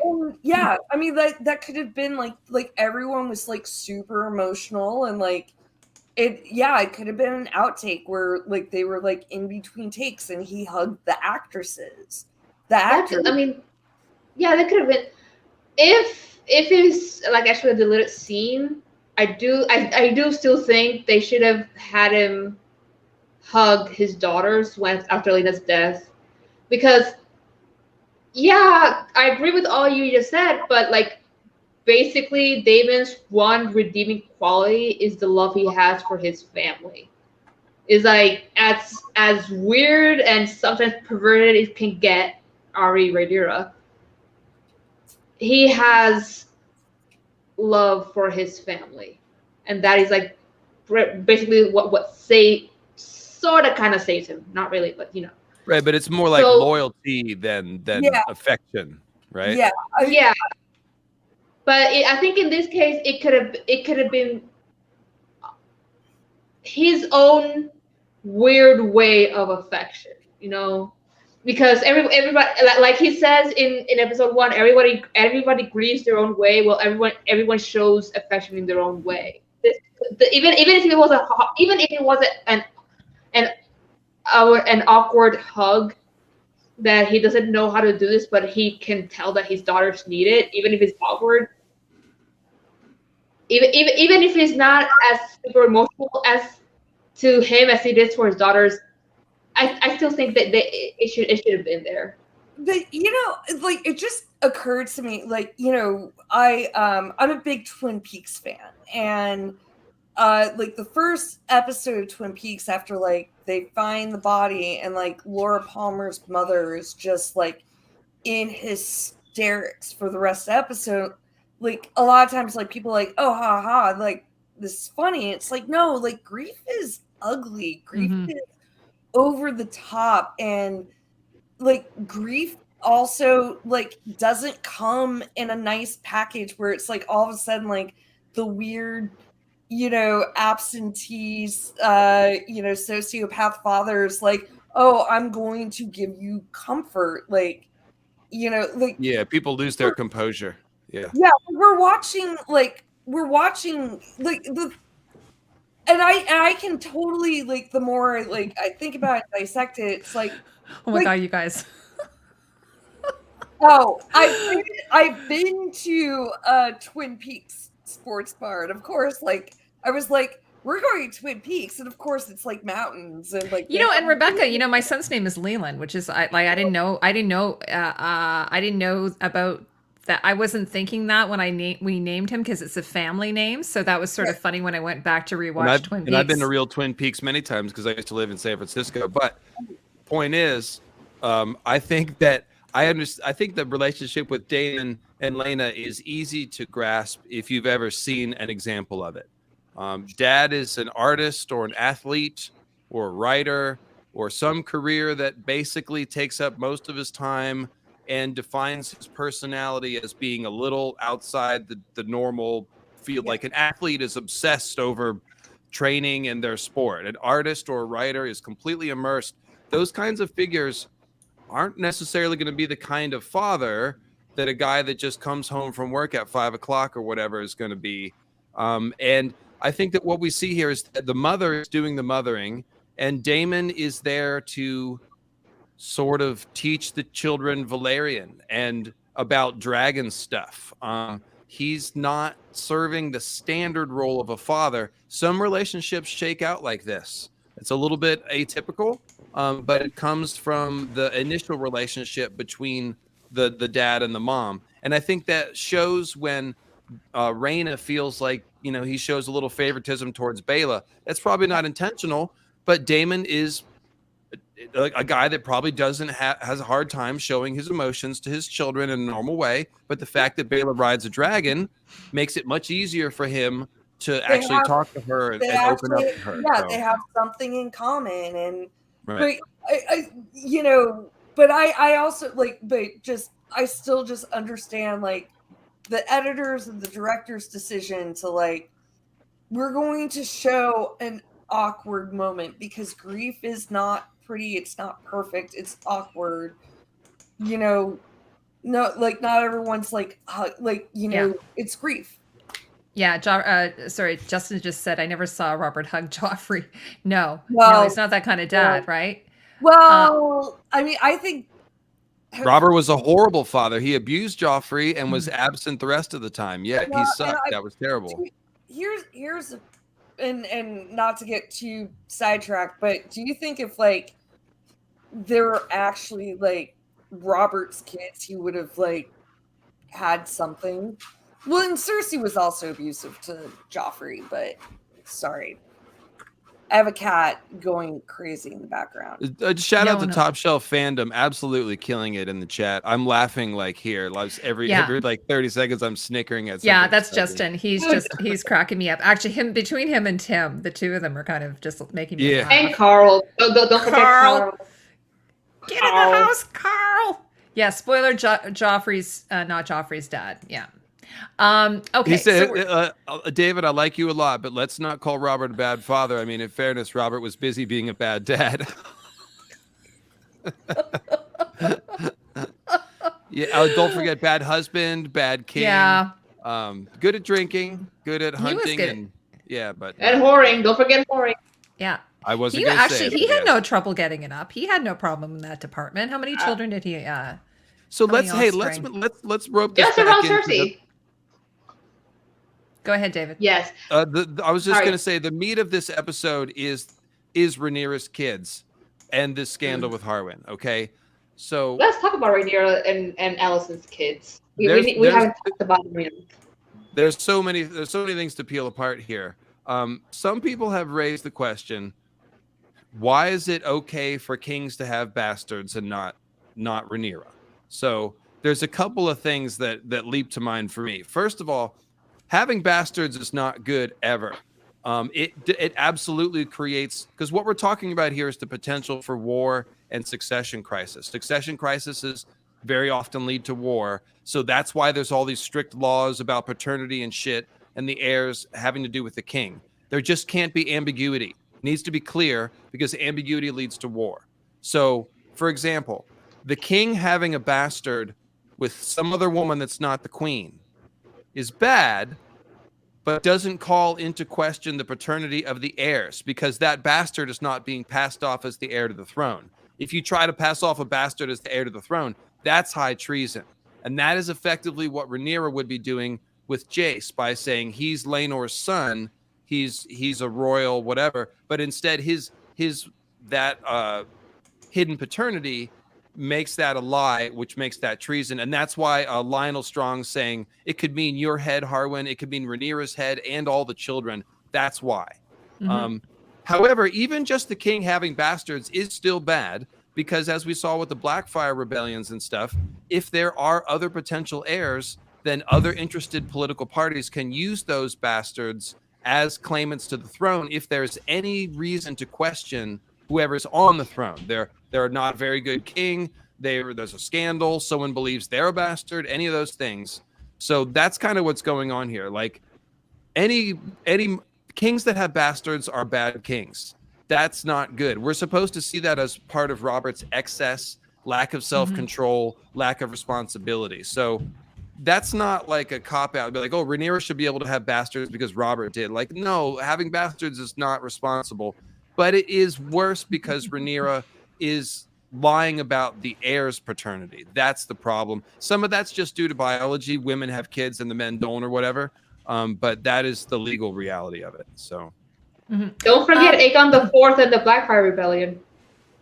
Yeah, Right. that's Yeah. mentioned. exactly. Well, I mentioned the Blackfires. Yeah, that I was my going to point. ask you Okay, guys. This sorry. is a costume question, color question. What did you think at the fact that Rhaenyra dressed her kids in green? Someone was asking me this in the chat. Oh, And- Alicent. Alicent. Sorry, Alicent dressed her kids in green, and then Rhaenyra's kids are Rhaenyra. dressed in red and black. I mean, I that was just like a little bit of a signpost for us, like, you know, like to like besides like, you know, they're you know, different hair But they're color, blonde. They're blonde. Yeah. They're blonde. but you know, just to like, you know, I thought that was just like a little bit more flair and signposting. It's like, all right, greens and the blacks. Mhm. Because even like when they were in the yard, like even though like yeah, they had like the one red arm, but It was party know. colored. It was Yeah. like black on one side and red on the other side, and then the Allison's kids were in solid green. yeah, and like it also looked good, like that solid green with that platinum hair, like And I I do will think go it's deeper for- than just like they're trying to help the audience tell them apart. Like they're treating the audience like adults. I think we're supposed to intuit that Alicent wants her kids to think about themselves as Night Towers, yeah. and it fits with her conversation with Aegon, where you can tell she's exasperated because this isn't the first time she's told Aegon, Rhaenyra's kids aren't your friends. Get it through your head. You know what I mean? So like we're supposed to see that all of a piece. This is the main thing that Alicent is doing wrong. Like we just said, Rhaenyra has committed treason and she's hiding it, and this is a big problem. Well, Alicent is undermining the peace of the realm because she's not. Viserys is trying to get the kids to grow up as friends. That's his plan. His wife is undermining his wish by telling his own children to hate his grandchildren. and this is one of the main things that leads to the war. So Alicent, like I said, she's got a point about Rhaenyra's kids, but she's become so obsessed with the rightness of it that she's wandered into pretty hypocritical territory. And she's, like I said, not placing the realm first anymore either. Yeah, Justin says, imagine just wearing a shirt that looks good, and now you got to fight on the side with less dragons. Yeah, like, because green is kind of like a fall color. I'm a fall. So, like, the werewood red, that's my color. The green. That is a nice green, though, I have to say. But I was saying, Rebecca, before you came in, that Cole, or Krispy Kreme, I'm going to have to see him for the rest of the, the show wearing that awful, oh, sorry, I shouldn't say this. David likes it. Sorry. Wearing that armor. And then I'm going to have to see, and that awful haircut that he had with the two, like, those like Alex. cowlicks. He's got two cowlicks. That's not the actor's fault, but just they style it that way. Yeah. And then now I'm going to have to see Alicent wearing green, and I guess I'm going to have to see the boys wearing green the entire show. And then I'm kind of a little bit mix it up a little. I'm kind of a little bit of a Michelle Clapton on this one. Like, where do we go from here? Yeah. Where do we go from here? There's nowhere to go. We're already there. I mean, Cersei wore red for 3 seasons, 4 seasons, the majority of the seasons until season. She wore green. Yeah. Remember, she wore that one beautiful green dress, and she wore rose, and she wore lavender, and she wore, Yeah, but blue. The vast majority was like different shades of red and gold. Mm-hmm. But I still love them. So but that wasn't like, I don't know. David, did you guys notice that Kristen never wears his white cloak in this episode? It was somebody in my chat caught it, but no, it's true. I'm gonna have to look at that now. I'm still like, where's Harold Westerling? Yeah. And I I can go. I don't need to know like how Kristen got pardoned from like the bullshit that he pulled in the last episode. I mean, I knew he would, but there. I mean, in like the Kingsguard, in like both in like this and like in the main series, like you don't know every single one of the Kingsguard, but there's a little bit like I need a little bit more of the Kingsguard. Like, is that played by the Scottish actor Westerling? Yeah. Yeah, I've noticed that. Like he's supposed to be like a principal character, and they haven't really. He was in the main. The first few episodes, yeah. Oh no, I mean he's still like listed. He's there, but he's not really like, the opening credits. He just wasn't in this episode, I think. Yeah. No, but, also Otto. Otto's actor is also in the credits, and he wasn't in this episode. Oh right, all right. Mm-hmm. Yeah. I guess that's just probably maybe consistent, or. But I was just saying, because like that actor Graham McTavish, he's from like Outlander, right? He's like an amazing actor. But we really, I mean, honestly, he's a little bit of a background player in this show, kind of at the moment. A little bit like even just having like one scene with like him and Kristen, like, I mean, like, I can't. I did such a bad job like reading Fire and Blood before the show started, like where like what like because at some point like the Kingsguard is going to get into this mess where they're going to split off, and it's like I kind of wish like I'm seeing that a little bit more. Yeah. Yeah, so what else have we need to talk about here, my friends? David, I don't know how much longer you can stay. Like, have you guys talked about Larys? Oh, no. Not too much. Here he is here. He's so handsome. Actually, I have to say the actor himself is handsome, but they really make him look like a snake in the grass. Yeah. What's that? Sir Snake is Neck. What? Sir Snake is Snake. That's his name. Sir Snake is Snake. Sir Snake is Snake. Now, guys, I don't know if you saw my post I did, but one of the things I noticed is that the scales on his shirt are the same fabric that was used for Cersei's like rotting from within gown that she wore in I like, prefer it this way than that dress.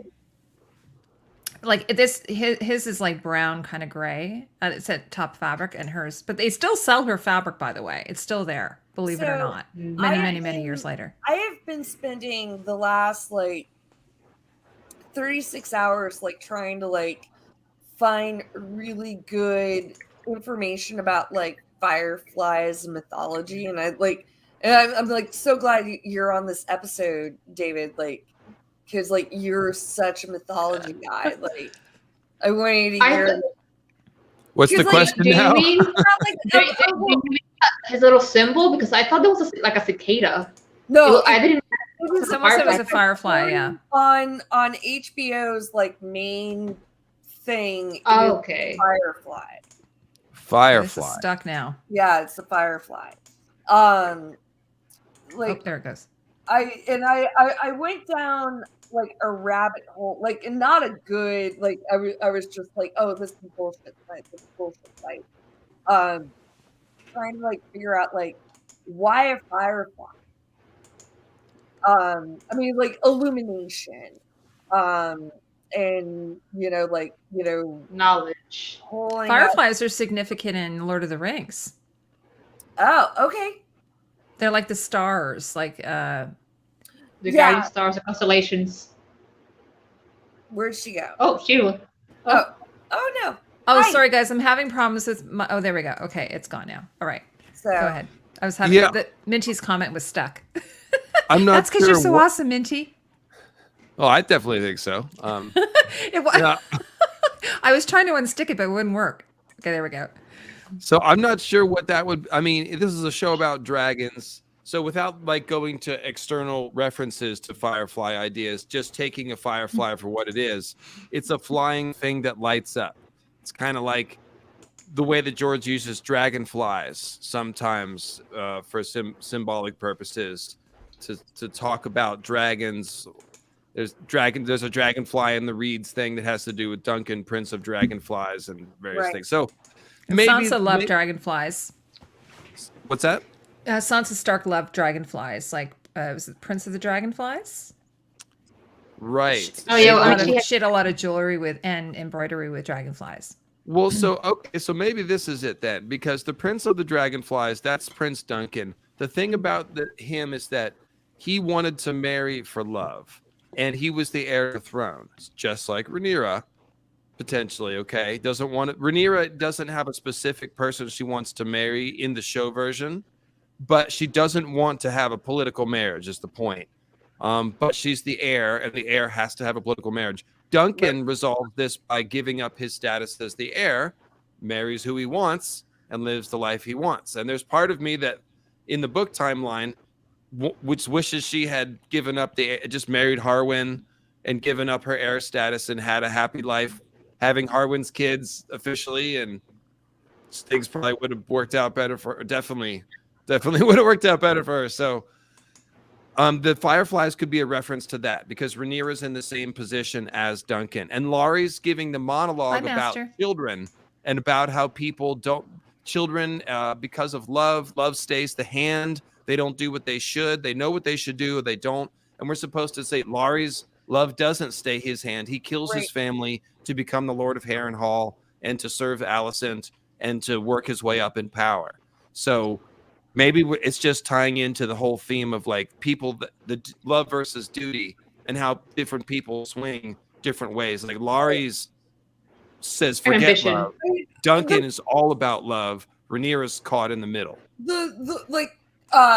Our best friend Carl Karsnark mentioned in the comments like fireflies like communicate in like Morse code, or it's not Morse code obviously, but in like a Morse code kind of way. There's something about that, and like I've never looked into fireflies like deep in mythology and symbolism, but I think there's something a little bit more to that, where it's like there's something secrecy, like everything I was looking at, like really basic witch shit, like earlier today. Like, Oh, Tatiana, I don't know what's going on with Jesse, but Jesse has a thing for you. Oh, He Yeah. wants you to take off your glasses. I don't know if He you can also wants handle to- that. It he might also be wants- too much hotness. He also wants to kidnap me and marry me, so I don't know what's going on there. no, We're gonna give him you know give what? the Like, it's like the wildlings. If he can come and actually successfully, I mean, like, no, but that. Okay, well, also, don't tell him where you live. No. well, Well, natural selections. Yeah, she's just asking him if he can chill, or she. It could be a she. Sorry, yeah. not sure. Sorry, that kind of and Tatiana, it's not helping that you've got the wind blowing and your hair is like all Yeah, no, blowing. And Again, it's hot in here. I can't turn it. Well, I'm taking it down. It is glorious. Yeah, No, it is like- definitely glorious. The you wind have effect. like a lot of like good Libra and you've got all the colors going on. And Thank you. Yeah. Tatiana, what's your sign? I'm a Pisces. Oh, I Yes, love I'm. Thank you. David, I let me reception guess your friends. David. Let me guess you. Are you a Leo? No, I'm a Pisces as well. Oh, you're both Pisces. Oh my god. Pisces, bro. Hey, Are you a Pisces or a late Pisces? It's a chic hurricane. Uh, That's kind of like laughing, crying, kind of. Heidi, What did you are say, Tatiana? What Are am you I? are you an early Pisces or a late Pisces? I believe I am right smack in the middle. Oh. Yep. I'm more of an early Pisces. All right, so you're a first deacon. David's the second deacon. We'll get I have into a- that later. If we're going here for what it's worth, I have a ton of Capricorn in my chart, which grounds the Pisces spaciness. So that's why I'm Yeah. all hardworking and focused and stuff. Even The though I'm Pisces is your space cadet. sensitive side, but then you've got Capricorn, which is like Wait, the do you- business aspect, You know your moon. getting down to work. I What's think your that moon? my moon and rising is Capricorn. Minty might know okay. better than me, but Uh, so, Hey, yeah. Fandom. How are you, Hi, buddy? Fandom. Oh, Yeah, Pisces are artsy, fartsy, and stuff. Exactly. I mean, if you look at Tatiana's screen and you look at my screen, there is a common thread. I've got like a no. This is Exactly. not typical of me though. I'm an Aries, but I'm wearing red lipstick, yeah. and I would I'm kind of wearing never- red. I would never peg you as an Aries, Heidi, but also like my mom is an Aries, and I would never peg her as an Aries. Really? Okay. Yeah. Yeah, because is she a fiery lady? Oh, my mom is so repressed. Like, what's Oh. Oh, No, Carla's an no. Aries too. Yay, we're the fire. Oh, Carla, my mom is. Oh, and so is David. Carla, my mom's name is Carla. Or her full name is Carla Sue. So. That's so cool. So, but what are you, Rebecca? Do I know what you are? Did you Well, I'm tell a me? Libra. Oh, you're a Libra. Okay, here's the I'm balanced a one. Libra, Cancer Moon, Libra rising, a lot of Scorpio in like the big chart. John's a Sagittarius. I love My husband's a Sagittarius. My husband's a Sagittarius. I love Sagittarius. Mhm. Like they're like my favorite goofy. Yeah. I'm always Yeah, like, I'm the u- thing I always get told is, Heidi, go clean your room. Like when they find out I'm an Aries, and it's true. Like I'm always like messy, like I it's the last thing. I always put that at the bottom of the list. Like I'm like, I got to do this, but no, forget the cleaning. So, Tim Fitzwater is a Gemini. Of course you are, oh, Tim. Tim. He's the twins. Okay, so what? Like David's gonna hop off soon. So I've got something for you. Oh, you do? What do you have? Yeah, so George put some Zodiac stuff in. He hid it in A Song of Ice and Fire, Oh. and I'm looking up. So it's Carl the notable Carson. children of Garth the Green. Ooh. He's got 12 children, and they are the Zodiac. And let's see if they've got. Oh no, I'll just do one so you can see kind of what's going on. Owen Oakenshield is a good one, I believe. So Owen Oakenshield is a legendary son of Garth Green, and he's credited for conquering the Shield Islands and driving the Selkies and Merlings back into the sea. And I believe that would be our Capricorn reference because the oldest Capricorn is a sea goat. Oh. and there's a goat. Something you have to look up all the things about House Oakenshield, and then you find the rest of it. But essentially, if you go through these 12 children, like there's one that are twins. There's one that's an archer. There's some that are like really easy.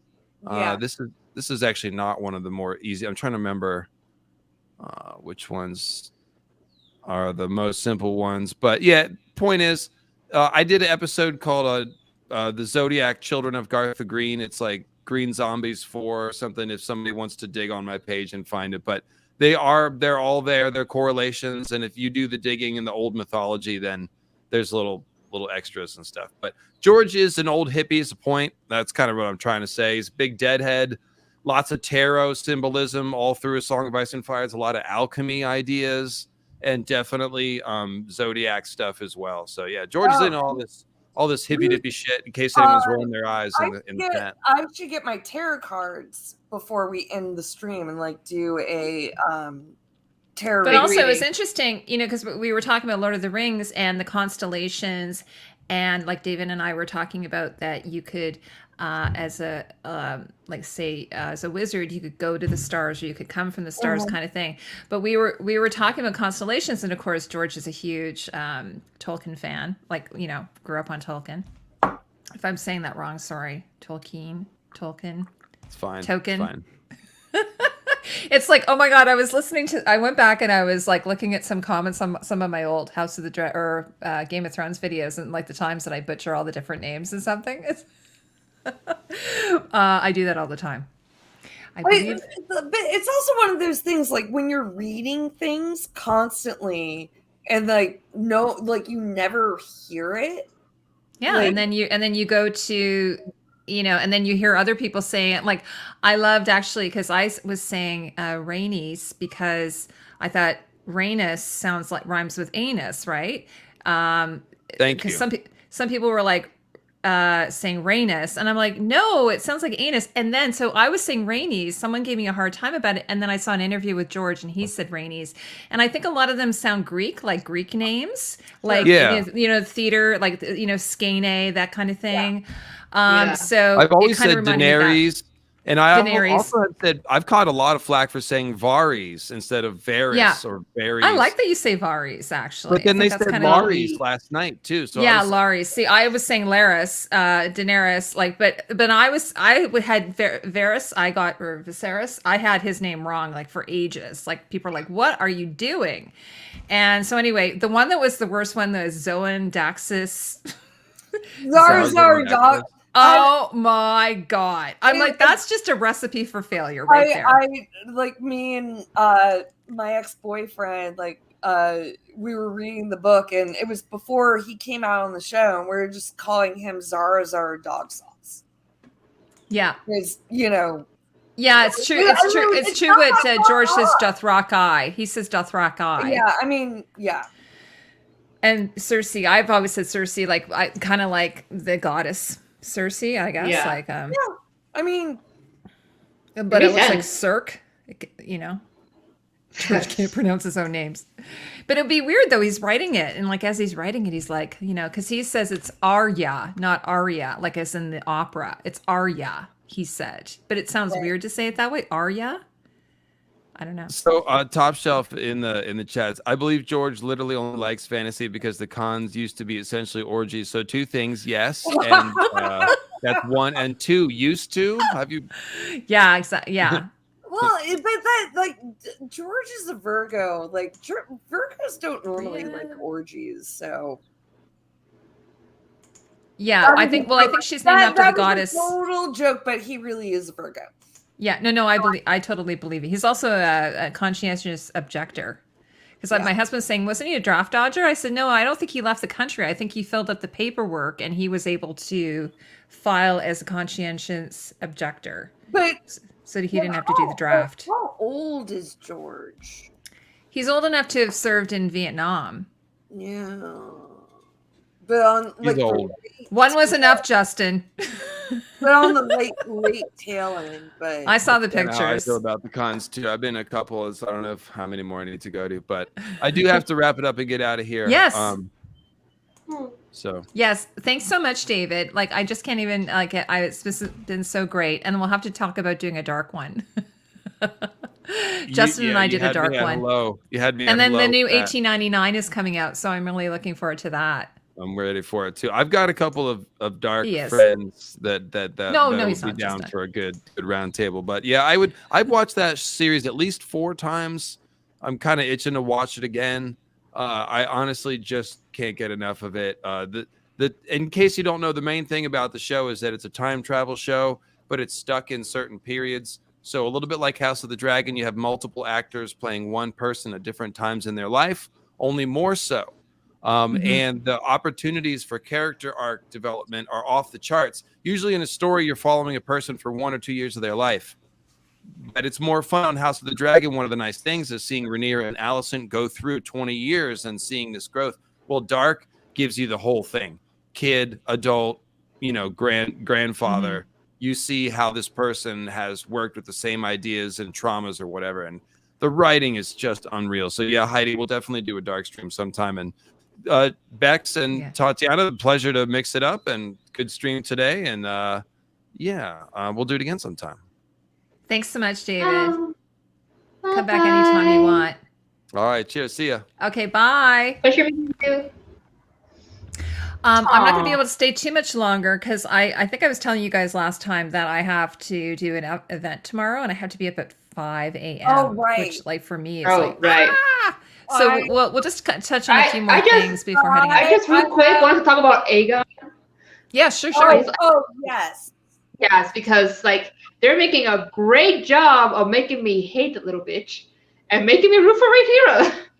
Because it's like, I mean, in one term, I get it. He's a spoiled, bratty teenager, but he reminds me a little bit of Joffrey, like Joffrey Light. At least he has yet like a murderous, sadistic tendencies. As of yet, he has exhibitionist tendencies, which, yikes. And also, not sure how great Alicent's parenting is when she sees her kid just naked, jerking it off for the gods at King's Landing, and the first thing is she says isn't get down from there. You're embarrassing yourself. That was the most Cersei scene. Yeah. Out of all of them, where it's like, she's like not checking her son for being like, you're being an inappropriate asshole right now. I mean, although I did have this conversation today with like my coworkers. It's like, all right, well, how high up was that window? Well, I mean, they're saying that it's the same window that Tommen jumped out of. So, but also at the same time, like, and then like I'm all, hey, I don't want to kink shame, but being an exhibitionist, like in front of people who don't want to see that shit, like, don't do that. It's awful. For everybody who's like into kink, don't do that. But even though he was in the window, it was technically in the privacy of his bedroom, and his mother barged into his bedroom, which is his space. Yeah, but I guess that's another conversation. But it was like the most Cersei scene. Like if we have to compare, I don't love like just automatically comparing Alicent to Cersei. But that seemed to be, although like Alicent was like way more fucking direct, where Cersei came at it from a different position of power, and like, Joffrey, like his legitimacy wasn't quite the threat at like certain points, like. They were coming at like jockeying at a different position of power, but yeah, that just felt like very Cersei, where it's like, I'm not going to address like how fucking inappropriate you're being. And also what she said to him about his brothers, like in private, you can fucking torture Aemon all you want. In public, you defend him. She didn't I was say like, she did not say choicer. She said you. I mean, she love him. he said what you want with him in private, but in public, Right. you are wrong. I mean, It's like but that's brother. also that is something like we can all say. It's like, let's say like we knew all each other's family, and like, you know, my brother could be a fucking asshole. None of you can say it. I can say it. You can't say it. And I can like talk about like you know, like, Yeah, same with David and Viserys. I don't think to a certain degree like that in and of itself was wrong, but you know, I mean, like everything, like, but she's putting the general paranoia in his head. Although I loved it when she was like, "You're picking on your brother," and he's like, "Yeah, well, he's a twat." And Yeah, I so, love that too. yeah. Mhm. And she's like, doesn't matter, and like, you know, to a certain degree, like, you know, it sucks. It's a hard thing right now because like we're dealing with like kid and like and we've all read the books, and it's like we kind of like know how like fucking shitty these like kids all grew up to be. So Oh, Homelander Yeah. is Also- a character from the Boys, Carl. Yeah, It's a great show. I haven't seen that. Yeah, it's really Am good. I the only one who thinks that Aegon looks a lot like Mike from Stranger Things? Mm-hmm. Like he looks like a He's actually David Tennant's son, yeah, wait, Oh, Aegon or which is Aemon? weird because that's like they're both Doctor Wait. Who. No, Aegon or Aemon? Aegon, Aegon. is Yeah. the one who was masturbating out the window. He's David Tennant's son. Oh, sorry, am I not allowed to say masturbating out the window? No. I mean, Versus the one who got almost burned by the dragon. I mean, like, there is so much. It's like, Oh, it's his adoptive son? Oh, okay, I didn't know that. I thought they kind of looked alike though. I mean, well, I imagine that's not his real hair. Like, there is one point where she's like, when she's like choking him and then she's like smoothing his hair, I was like, that is like a good head of hair. I mean, obviously it's a wig, but I was thinking it's funny, Rebecca, I was telling you I was watching This Is Spinal Tap. I was just thinking he would have been perfect for This Is Spinal Tap. Like in some really tight pants, like tight, like leopard pants or something. ooh, I have to show you like a thirst trap that I like started following on TikTok. Oh. of course you did, dude. Oh, that's Timothy Chalamet. Yeah, they all kind of have that look. I don't know. Yeah, they all have that like Faye boy look type. Yeah. thing. You're like, what? Timothée Chalamet. Yeah, for sure. Timothée. Yeah, Mike Oh. Mike from Stranger Things. There is never going to be hair on that chest. And there's No. like At most, like a wisp, like a little wisp right in the center. At the most. yeah. Like Yeah, they don't have to like they don't have to peel nothing. But yeah, also it's maybe like a pet peeve of mine, but it like grows, and I've noticed this not only here but also in like Rings of Power. Why? I mean I get it. The hair swooshing, it's fun and it's dramatic, but god damn it, wear your hair up when you're fighting. You do not want hair in your face when you're fighting. I thought that was a weird choice.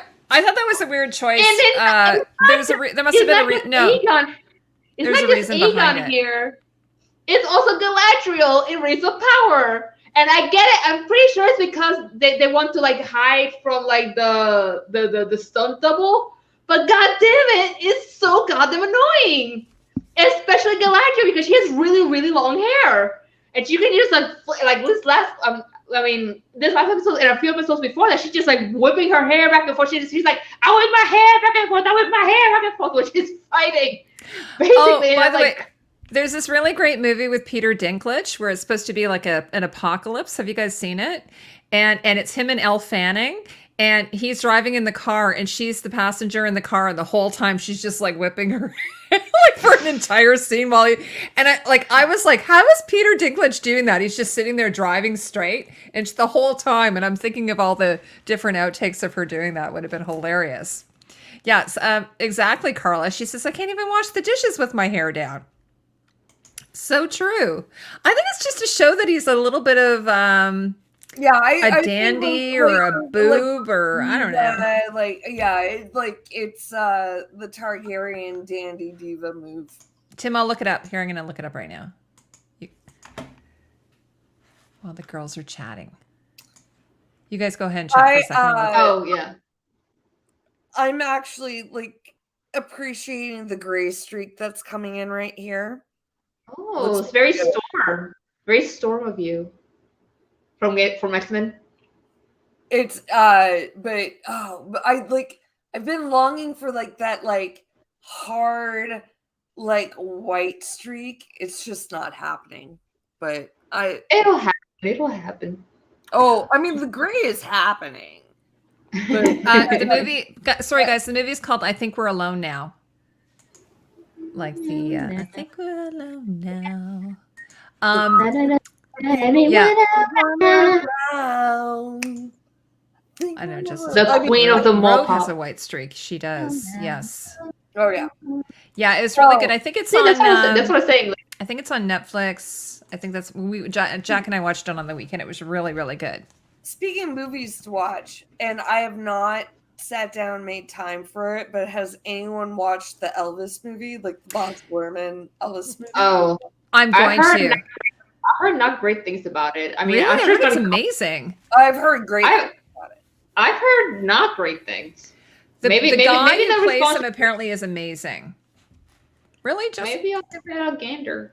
I've heard he's amazing. The actor who plays. Yeah. I mean, and it's Baz Luhrmann. I love Baz Luhrmann. Interesting. I just haven't made time for it. But yes, Peter, it's excellent. Have you guys watched Everywhere All at Once? No. I want to. It's my amazing. best friend saw it, and she tells me because it's hard for my best friend to cry at pretty much anything. She told me every time she's seen that movie 3 times, and every time she cries.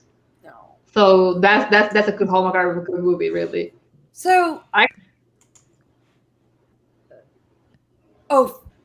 literally was gonna say something, and it lost me. Sorry, guys. Senior moment, because you just had your birthday. We were talking about Aegon. Yeah, we were talking about Aegon. Yeah. By the way, there's the cowlick, the double cowlick. Oh God, I Aegon's hate hair. And as someone who has grown out pixie haircuts, and my hair has done that, it's awful. But I mean, I can't. Does anyone else grew to hate Krispy Kreme as much as I did? In this episode.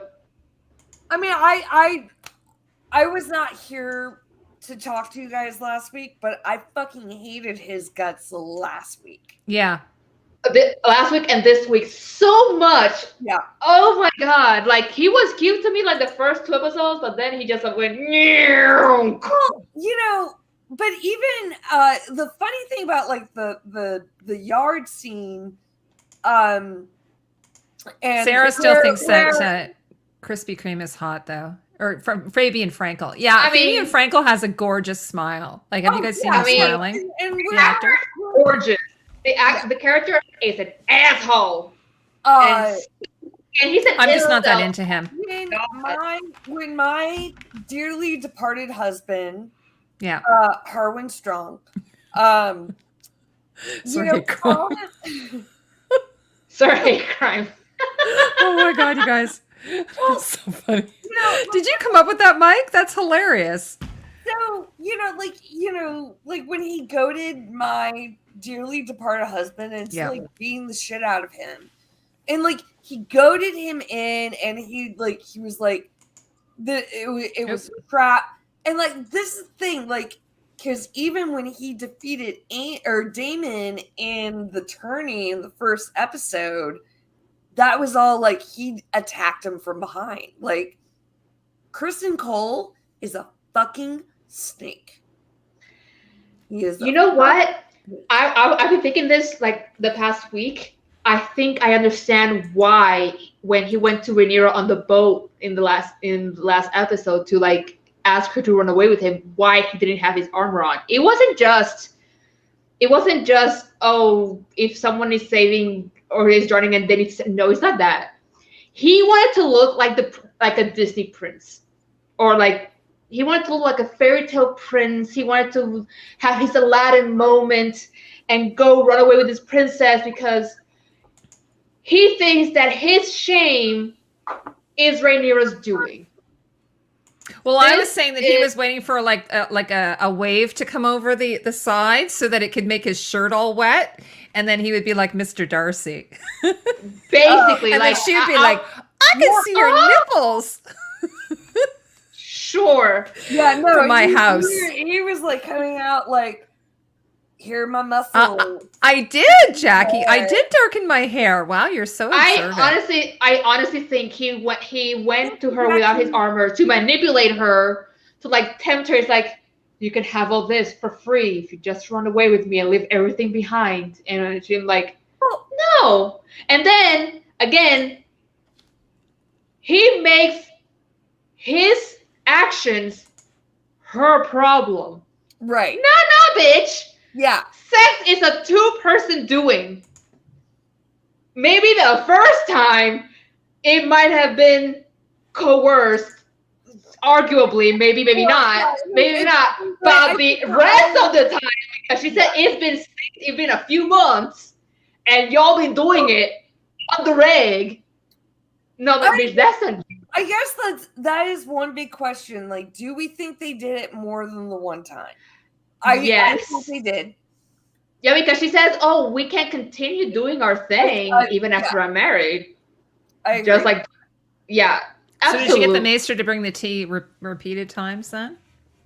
Maybe Or that's maybe the first one is cool. Maybe that's why people say that maybe Viserys is Krispy Kreme's baby. But I don't know, because I mean, maybe they were doing it right before the wedding. I don't know, but I definitely don't, like, once the wedding happened.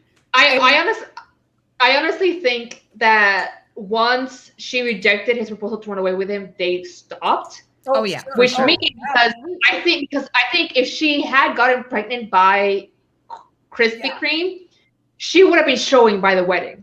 Oh yeah, no, it takes a while. It takes a fucking while to plan. Yeah. Okay, a 7-day wedding. Thanks, Jackie. Yeah, so Jace is only 8. Thank you, Jackie. So yeah, it's Harwin's. But By the way, speaking of that, I don't know if you saw on social media, I've refused to call the children by their names. I've just numbered them from 1 to 10. I'm just I said sorry, kids and animals in movies. I mean, I'm not including the dragons because they're CGI, but yeah, I'm gonna just number them from now on until we get out of there. If they're below the age of 14, fuck them. Fuck them. Yeah, kids. yeah. That Michael Jordan. Sorry, not doing it. Like, fuck those kids. Like, and it's really interesting. And I think it's really interesting. Bring it back to like my husband for a second. Okay, let's talk. Let's talk about him. I have a few pictures of him here. Yes. Let me see if I can. Let's do. He looks really good in gold, by the way. Oh, here he is. Oh yeah. I actually think that, see, I think like, okay, I'm sorry. I can't handle this armor. I think this armor is so much nicer than the Kingsguard armor. It makes more sense. It makes more sense. Yeah. Where's the other picture I have? Tatiana gave me one.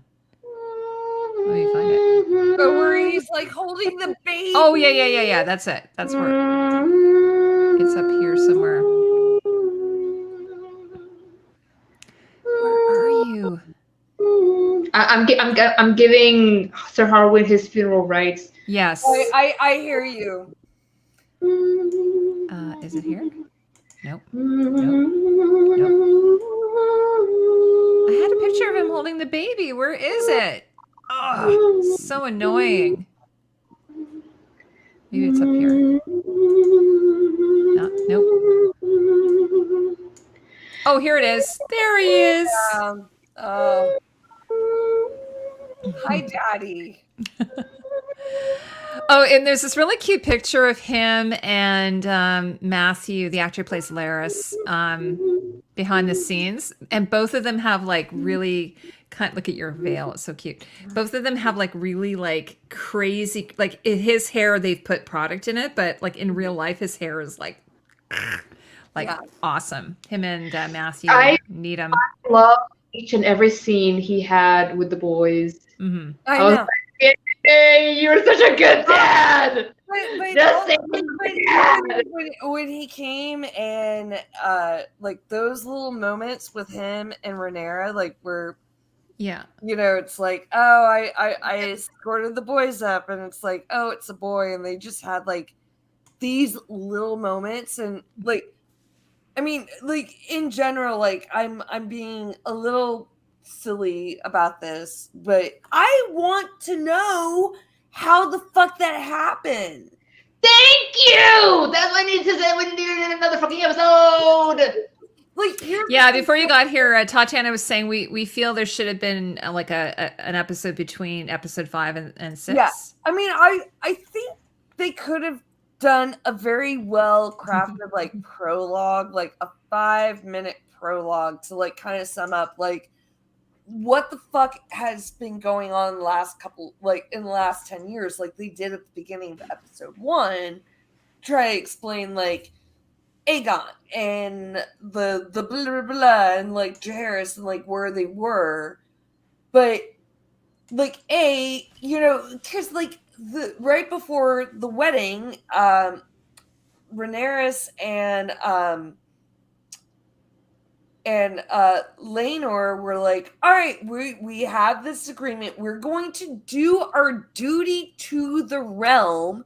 That means you kids you guys like have your fucking kids. Why didn't they have kids? Well, that's what Marjorie was doing with what's his name, Baratheon. Renly, yeah, she was like, you can have your side thing or whatever. Well, but that's my brother. But that's different. Like, like they can go and have their side thing, but it's also like you still have to get me pregnant. Yeah, exactly. Yeah. And people are saying, oh, they held up the part of the agreement. No, they did not. Oh, no, no. And I know you guys were like, we talked. Like, there was like the natural sessions. There's always a turkey baster. That were really like. And there was something about Laenor's, like kind of like happy-go-lucky, like, oh, life is good, and it's like, no, bitch, like your kids are in danger. Had Joffrey died, and then him be like a total fucking wreck for like 10 years. It's like, okay, I get it, but it's like, no, Joffrey died. Like, he looks like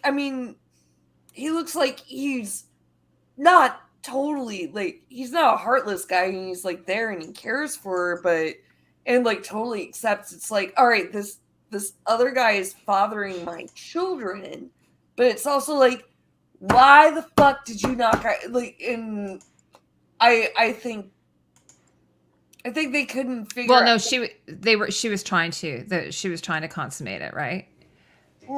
She even said Marjorie even said, we can have my brother there if you need encouragement. I guarantee you Marjorie would not have had somebody else's child. Mm-hmm. Marjorie would not like he's having an affair with her brother, and she was just like, okay, that's fine, you can do that, but you gotta get a baby in Marjorie would never have had she even said, exactly, like, Marjorie was willing to let her brother in the consummation process if he needed help. Well, to get it up. And hey, look how far that got. But there's a little bit like with like the whole like 10-year gap, and it's like, all right, well, I mean, there is a little bit like I mean, it's obviously it's what happened. It's like, and there's a little bit like we're gonna like brush over all these things, but I really like. I wanted the love stories. Same. I wanted because I can see her, like Harwin. She was not. Honestly, take that back, Tim. She wasn't throwing it at her. Marjorie is what the fellers in the 1920s were referred to as Cersei was throwing it at everyone. She might have been, but like Marjorie's gonna know how to like not get in trouble with that. Yeah, shit. yeah. She's smart. I think Elena trained her or taught her actually a lot. Oh, she would have been taking like you ever heard? She would have been taking a sea sponge and dipping it in vinegar and tying it to a string. Yeah. Do you ever hear that one? Yeah, that old chestnut. Marjorie was not. She was not fucking. I mean, she might have been fucking around, but she was not fucking around. Mm-hmm. What was I gonna say? I don't know. You guys, where were we at? We're gonna wrap things up soon though, because I gotta. Yeah, you got early. I got an early morning call or whatever they call it.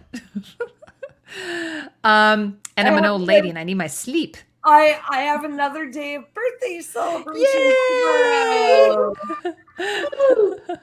That's awesome. We got a really great group here tonight, by the way. I want to just say, and thank you for everybody who's come. Typical Texan. He's saying about Tim. Oh, this is not the story for that. Are we talking about Marjorie Terrell? Sorry, we always. Oh, look how it's flashing. I love that. And we do not slut shame around here. We are pro sluts. Yeah, no, Carl's saying it in a good way, like slutty Marjorie graphic novel. When? I was like, we were pro sluts. Yeah. Yeah, actually, because Shadowcat, I forgot that you weren't here last week. So that's crazy. We haven't, I was thinking next week we can totally catch up and go longer or whatever. I think, David, are you on next week? Or, it might even be Tanya might be here next week. I have to check. Oh, Tanya. Ooh, I don't know what that is.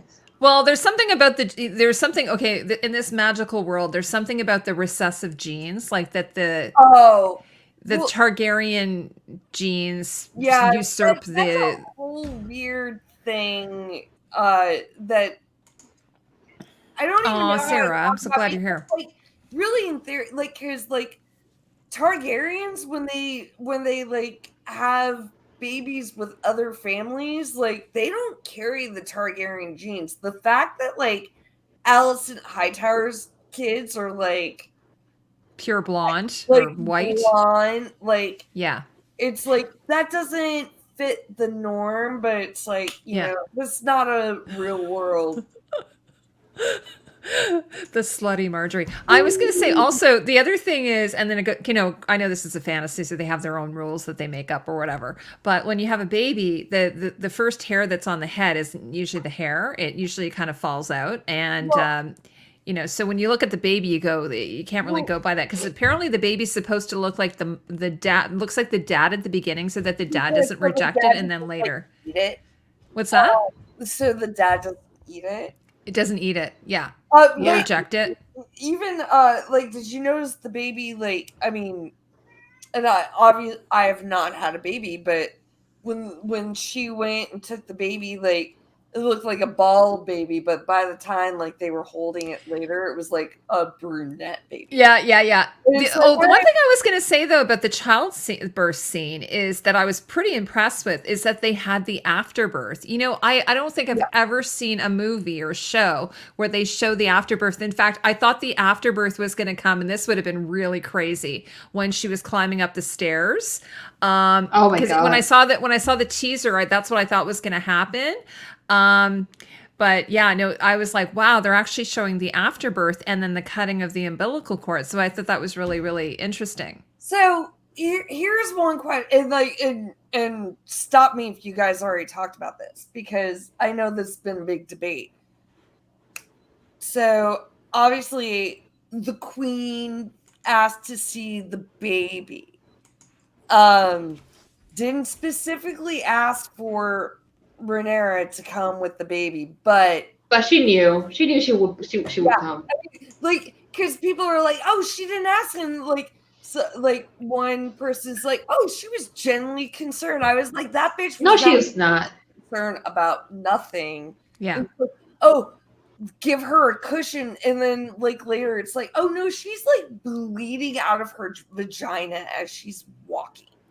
Yeah, also, which is normal. Talking about that, her maid did her dirty, giving her a light colored dress, knowing that she would be bleeding out from the birth.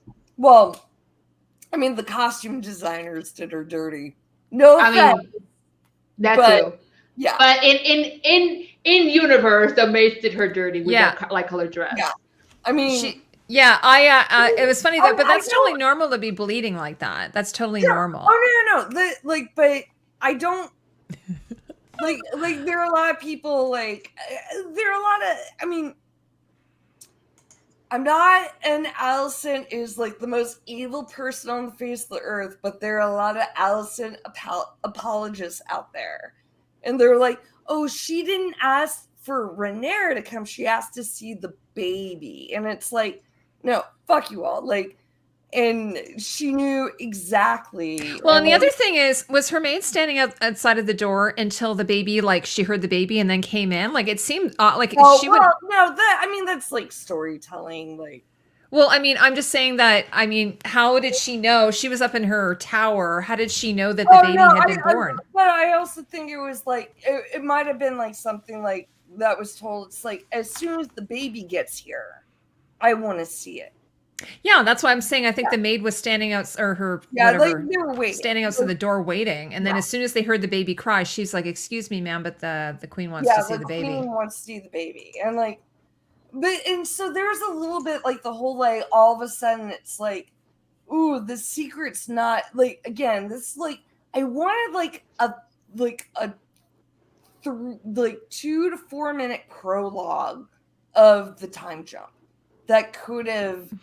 Kind of I don't know. I don't know what the solution would have been like, but there's something it's like I just why is this like now all of a sudden like in the middle of her birth of her third child, like I heard around that there should have been like an episode with a 5-year jump where and then in the middle of the episode it was skipped to another 5 years. So we could have like half an hour with the younger cast and then the last half hour will be with the older cast. I mean, and that's how they would. Honestly, like this is not going to be a popular opinion, like, but I'm waiting till the end. I think, and I love. Oh my god, Millie Alcock. I cannot wait to see her what she does, her career. Yeah, I think we could have done one less episode with the youngers. Yeah, I think like our time jump, like you still done the time jump, but you could have like built up the stuff and like currently. That's why I said I wanted to see more of Harwin and Rhaenyra. Their romance was subtextual. Yeah, I mean, even if like, because all we got was Harwin and Rhaenyra. Like, well, we had like that one like quick thing. Like, I mean, we got they had looks, things, but no, I need to know. And like, here's the thing: I don't know. Were they in love, or was she just like you were like my fuck buddy who like.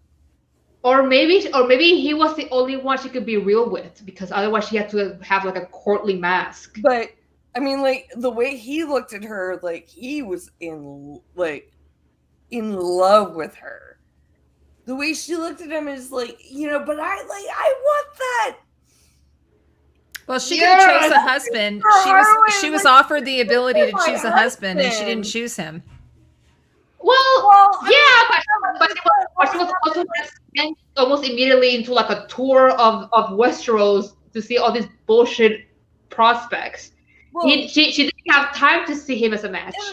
They met at the hunting thing. And also, like, Briefly. why, you know, like, there's a little bit, like, I mean,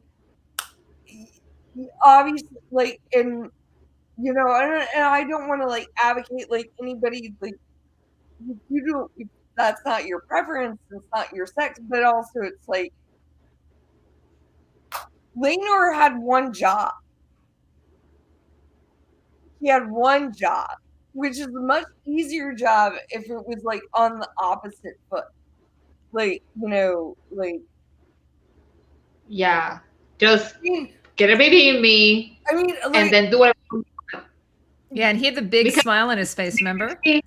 She told him, she told him, I'll let you do whatever you want. You can fuck any boy you want. Yeah. I let you do all this. I let you do all that. I just need this one thing. And he's like, no, I want to go to the stepstone. He's like, even if there was an explanation that, like, they tried and it didn't work, you know, like, because that's obviously, like, a very real, you know, thing. But it's like, because they made such a big deal of, like, this is our arrangement, and, like, and it was very clear we're going to do our duty to the realm, and it's like, well, but you didn't. So, you know, there's a little bit, like, there's some, like, writing plot holes with that, which I think had they could have done a better job. I was making the joke last week about when Rhaenyra, sorry, when Alicent is with the king, you're supposed to think of the queen, except she is the queen, so she'd be thinking of herself, right? Close your eyes and think of Westeros. Like, well, so and I'm sorry, like, you know, and again, I'm not trying to be, like, forcing anybody to, like, do what they don't want to do, but, you know, he signed up for it, and it's like, you had one job, Laenor. And he was day drinking. I mean, like, who day drinks in the, you know? Well, I do. No, I'm kidding. Like, when I have the opportunity to day drink, like, I'm like, I love day drinking. Yeah. And in terms of, like, someone was saying him in mourning, like, I mean, I think this is the other thing. Like, they changed this show, the way Cole Krispy Kreme, like, bludgeoned Joffrey to death. Like, he originally killed him in a tourney. Actually, he didn't kill him. He didn't even mortally wound him. He wounded him, and then he was basically in bed for, like, a few weeks, and then Laenor was by his bedside, and then he passed away. So he had time to sort of say goodbye to him. Whereas in this way, they did it, like, you know, like a hammer came down. Yeah, and there was something, like, initially, like, it's like, oh, that might be, like, better, like, like, where, like, Laenor's, like, so, like scarred from that, but it, like, Laenor is like, hey, well, in the books, none of them are Laenors. In the books, I don't think any of them are Laenors, because Alicent at court makes a comment about, you'll eventually get one, right? You'll eventually get one that looks like you. Like, in the show, like, yeah, like, because after the wedding episode, like, there was a little bit. It's like, oh, I'm expecting Laenor to be, like, kind of, like, messed up, and, like, like, really, he should have been, yes, scarred. I mean, I'm sure he was, and, like, he healed. It's like 10 years later, but, you know, where it's a little bit like, all right, so why didn't they? But we're also, like, looking at it from, like, like, our real world, but the show presented it, like, I don't know if they, like, if it would have been so progressive in the books, where she's like, hey, you're gay, I'm not, like, let's just, like, Mike, have you never heard of drugging people and then just raping them? Oh my God. Or did you actually, it's funny, there's in what's that movie called where this nurse, World According to Garp, she's just going around and, like, raping wounded soldiers or something, or people in comas. I can't remember exactly what it is, and that's how she ends up with Garp, right? Do you guys remember that? I don't know what you just said. In the book and the movie The World According to Garp, his mother, who's played by Glenn Close, she's a nurse, and she basically just climbs on somebody who's unconscious, and she has her way with him, and then she has Garp. So I'm just saying she could have just drugged him, and here, I'll drug you, and then I'll give you some milk of the poppy, and there you go. Oh my god. Oh, sorry, Justin. I'm sorry. Oh my god. Sorry, I didn't mean to trigger you. And also Tim. And also oh, Tim Tim, did I trigger? he was okay. I'm sorry. I'm sorry I brought that up. Apologies. That I was just Robin Williams. Oh, in his starring role. He was amazing. It's a great. Sorry. He goes, no. It's no joke. It's a Tim thing. Or a thing, Tim. Okay. Anyway, sorry if I triggered people. I apologize. I went there. Yeah, I mean, there's also a little bit, and maybe we might get a couple. I don't know how many more episodes Rhaenyra is with us. What do you think of his hair? What do you think of Rhaenyra's hair this episode? Oh, I liked it. I thought it was better than it was before. It was super hip. It was very boho. It's very boho. I liked it. He looked more like it was more like the uncle's hair. Remember the I think so. Yeah, it's more like the uncle, Lena's uncle. Yeah. Yes, the back, sort of. I preferred it over that weird wig. But he had that nice shaved undercut. Yeah. Yeah. I thought it was good. It was very boho.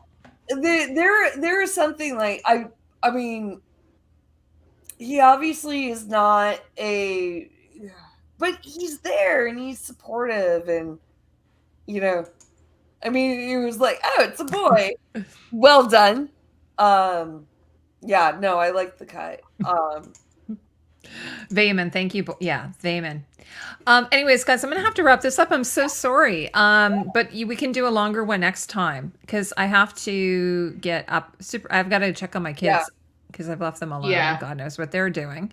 And then my husband said, actually, Jack's in Boston right now, so he's in the States. This is the first U.S. trip he's done. Oh, well, here's to Harvard, I guess. He's doing an event. I'm not even sure what he's doing there, to be honest. Oh, my dad loves Boston. He has it. He did his law school was in Boston. I wasn't drinking tonight, so it was. Normally, I have a few cocktails, but I didn't tonight. Your bartender is not there, and my bartender isn't here. Tatiana had a little bottle of Veuve. Canadian Invasion. I had a couple cans of wine. I love that. That's very cool. Is it a wine cooler? No, it's bubbles in a can. Get in the house, Carl. Don't worry, Carl. We won't give you milk of the poppy and drug you and take advantage of you. They're coming for our freedoms. Oh, by the way, I was going to tell you, Tatiana, I was going to tell you this. I was thinking of you today. So there, because of the hurricane, there was, they were calling out the Prime Minister of Canada, and you can argue about whatever, whether he's a good guy or not a good guy. But someone said they asked for his assurance that the hurricane never happens again. And I'm going, he's not God. He can't stop it. What do you want him to do? I was just I thought sometimes people for it. You can prepare for it. You cannot stop. What the hell do you think hurricanes are? I have no idea. I'm it's a weather mass destruction. You have stopped hurricanes. You think the Caribbean will be like it is right now? They want his assurance. They asked for his assurances that this would not happen again. Never be a hurricane that does massive destruction ever. Yeah, again. Can you? I was kind of okay, come on. You can say whatever you want about the Prime Minister, but you can't expect them to stop. Even if you prepare, I'm sure that Puerto Rico prepared, rebuilt, but then you get hit. Whoa! This is. I'm undrunk. I'm completely undrunk. And please make this note: the Caribbean as a rule, is not as rich as Canada. Canada is That's a very true. rich country. Yes. You don't get the wealthy a-holes. Give us some of your money. Yeah. It's true. No, it's So true. And they like, and are so I just was much laughing at that when they said that. rebuild and recuperate than the Caribbean, and we don't, and we are bitch.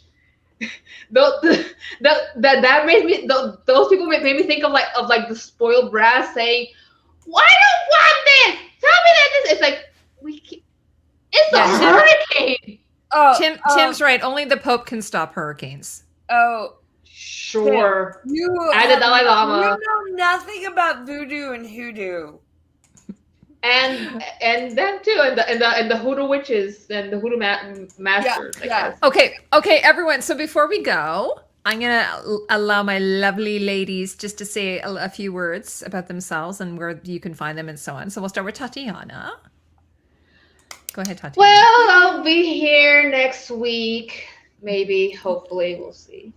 I hope For so. another, I'll do my best to be here because like next week I start work, so let's see what happens. Oh, and will you be able to give us an update about that? That's exciting. I'm working at Starbucks. Oh, I thought you were getting a teaching job. Oh no, that lasted 2 weeks, and then he just. Oh, okay. All right. You can tell us. I was a teacher for like a week, but now I have a job at a nearby Starbucks. So let's see how that happens. But anyways, I will be here hopefully for next week. I did tell them I couldn't work Tuesdays at 7, so hopefully I can get out earlier. I also, what was I gonna say? Oh, you can find me on Instagram at Tatiana Melendez PR. I don't really use it all that much, but you can still find me there.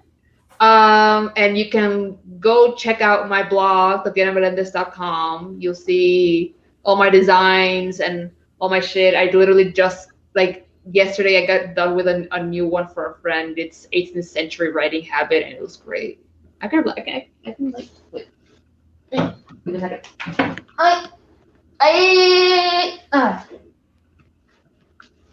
Is this? Oh, beautiful! Oh. Wow, Yeah. gorgeous. Thank you.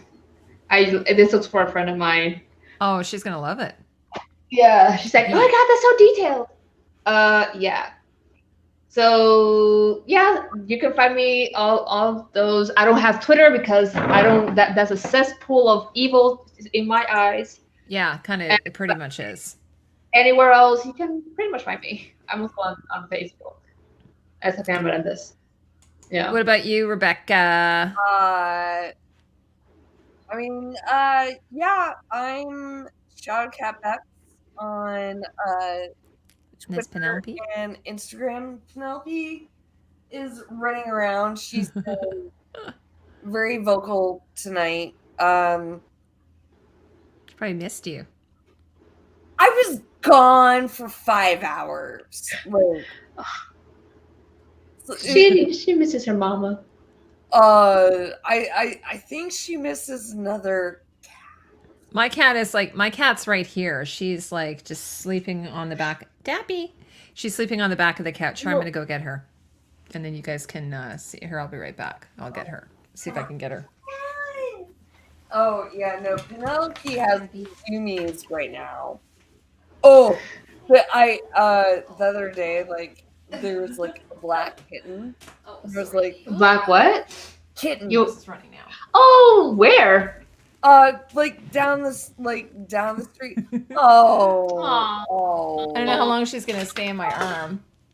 This is Dappy. Aw. There she is. Oh, Oh, she's poor little. She's so annoyed. She's like, why am I here? I know. I'm gonna let her go. I don't deserve this. Okay. You know, she was just like sleeping on the back of the couch there. Okay, so anyways, thanks so much, guys, for coming. So we're going to be back next week, next Tuesday. I can't remember who is the weekly host, the weekly guest, I should say. It might be Tanya. It might be, or it might be David. David, you're here. Maybe you know.